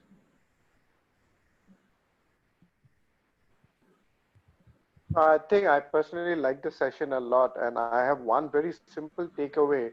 One is second. that- Who's speaking? This is Gautam here once Yes, again. Gautam. Yes, sir. And the fact that you brought up this, like the club constitution, that is one document that after the chartering ceremony, you have literally forgotten about it. Right. Now, it will be a very important document for the XCOM, the new Yes. XCOM, to go through and Yes. refer back to it. And like, I have never bothered to go through it, but once you brought in a few points, I think it's a very valuable document. So thank you for highlighting that. Yeah. Thank you. I'm very pleased with myself if I can trigger that, if everyone can read that. See, area directors, and I'm sorry to say this, but this time we had this interviews for area directors, and I was on one of the panels, and I was surprised how many people were clueless about what constitutes an area council. You cannot apply for a job without knowing what you're doing if you don't know how an area council is formed. How can you say you want to be area director?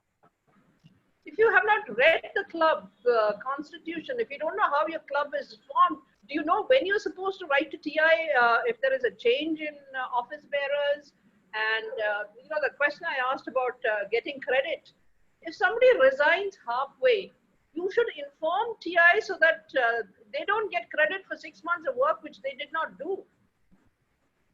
You're putting somebody else in, they may not get that credit, but at least you are following procedures. So please go through that club manual. Thank you so much, Toastmaster Gautam, for that. Yes, any others? Anybody else? Any other takeaways that you'd like to tell us? I also want to specifically mention things like the takeaways from your speech, ma'am, the proxy part. Yeah. From Sampath sir's session, the pathway mentoring program and how it helps.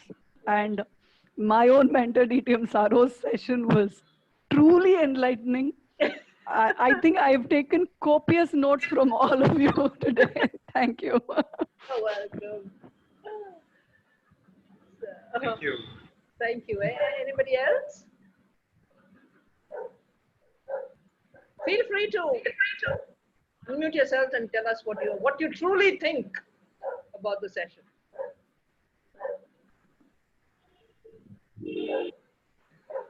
Come on, your Toastmasters, speak up. Find your voices. Yeah, this is Srilata, ma'am. Hi, Srilata. Yes, ma'am.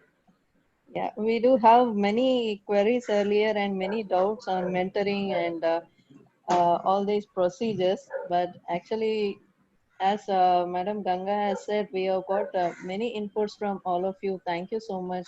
And really, we would like to implement all these mentor program, which will help all the club members and the mentors as well to know what are the inputs that we need to include while we are mentoring a Toastmaster in our club. Thank you so much. Thank you. I'll try and see if we can send around some other stuff also. But, sure. Thank you. Members, if you could also fill up the feedback form, which is there, Lloyd has shared in the chat window. Yeah, plus I think we've also sent, have you sent the one about how many people want to be mentors? How many people want to be mentor coordinators? I can take a minute on Yes, that sir. quiz we did. Yes. Unfortunately, very less people answered. The more the number, the better the reflection will be. Right. Only 27 people answered. But what has come out is the first answer in each question is the most positive and the last one is least positive. That is what? First answer has been given 50% of the time, taking all the 10 questions combined effect. And the other two roughly 30 and 20% of the time. I feel it is not very realistic because sometimes people might have given the right answer rather than the real answer because it's a natural tendency for us to do that. But even then, there is some reflection. We'll send this one, whatever it is. Thank you very much for that answering the question. You're welcome. Saru, any inputs?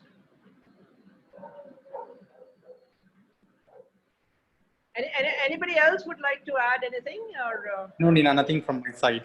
Yeah. Okay. Neela ma'am, just now I posted that survey where whoever is interested to take up the roles in the Yes. mentorship field, they can fill this form. Right.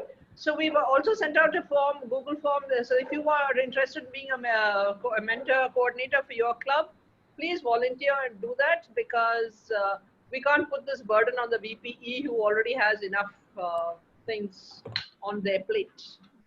So Neena ma'am, I just have one question. It's Yes. Vaishali here. Yes, Vaishali ma'am. I just want some more insights about persuading someone to take up this leadership role when it comes to successes, especially in corporate clubs. We have this challenge. So forming up the next XCOM and persuading them for the next set of leaders, right? So they're okay with the scripts, they're okay with for giving speeches, they're active in participation of the events, but accepting leadership roles, right? So being a mentor, it becomes a little challenge for us to persuade them. How much ever we convince, at times it's really challenging. Okay, you're in a corporate club, use corporate tactics. First thing, remember, you sell the fact that having volunteered in a Toastmaster, in a professional organization like Toastmasters adds value to your resume. Whatever position you have, you can put down all the skills and competencies that you are having. Like somebody said, persuasive skills. And as Saro said, 4 types of speeches. As a XCOM member, you do all those 4 types of speeches at every time you meet another member. So 1, it looks good on your resume. 2, you actually learn skills and competencies such as negotiation skills, interpersonal relationships, how to deal with people of all kinds, how to deal with different demographies, how to organize an event at the drop of a hat, how to do multitasking, multi-skilling. All of these are there. See, something as simple as the VPPR. I'm amazed at the creativity that comes out, and I know people who've done, because of that, one of our Toastmasters some time ago said his mother used to constantly complain that he was always doing VPPR work and nothing for his studies. And then he won an intercollegiate graphic design competition. So after that, his mother doesn't say anything. He's now got a job as a graphic designer somewhere. VP education gives you the widest range of possibilities, opportunities in terms of leadership, delegation, everything you can think of. Similarly, the president, see, you get that, you understand how to have a vision rather than just look in front of you and look at the next. How am I going to take my club to the next level? I am in awe, absolutely in awe of the most nondescript presidents that I can think of who are now running international events as far as clubs are concerned, club meetings are concerned. They're inviting people from all over the world, and people from Kazakhstan and people from Mexico and people from Ireland are joining in on Toastmaster clubs here. Which other platform gives you this networking ability across the world, gives you Zoom online capabilities, teaches you how to work Zoom without having any negative consequences? All of these are things that you get as an XCOM leader. Learn the art of dealing with people. That's what Toastmasters is all about.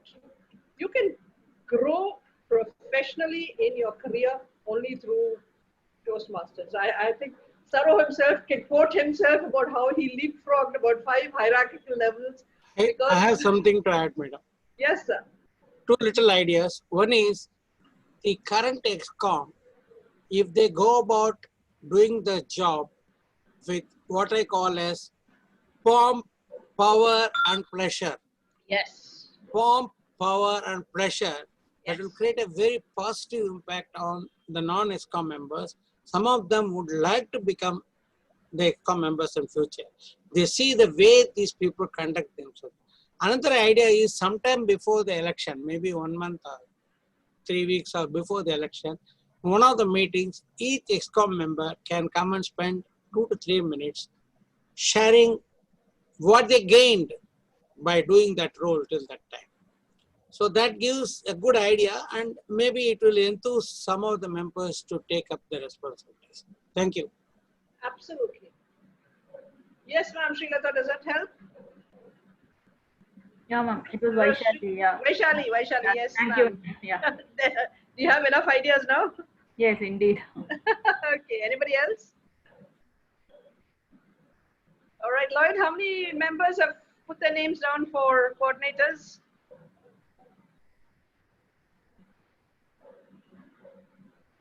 Ma'am, I got 4 responses. We got 4 responses now. All right. I'm looking forward to more, but I will not push those that are here because I know each one has their own agenda and things. Any other questions, any other issues that anyone would like to raise?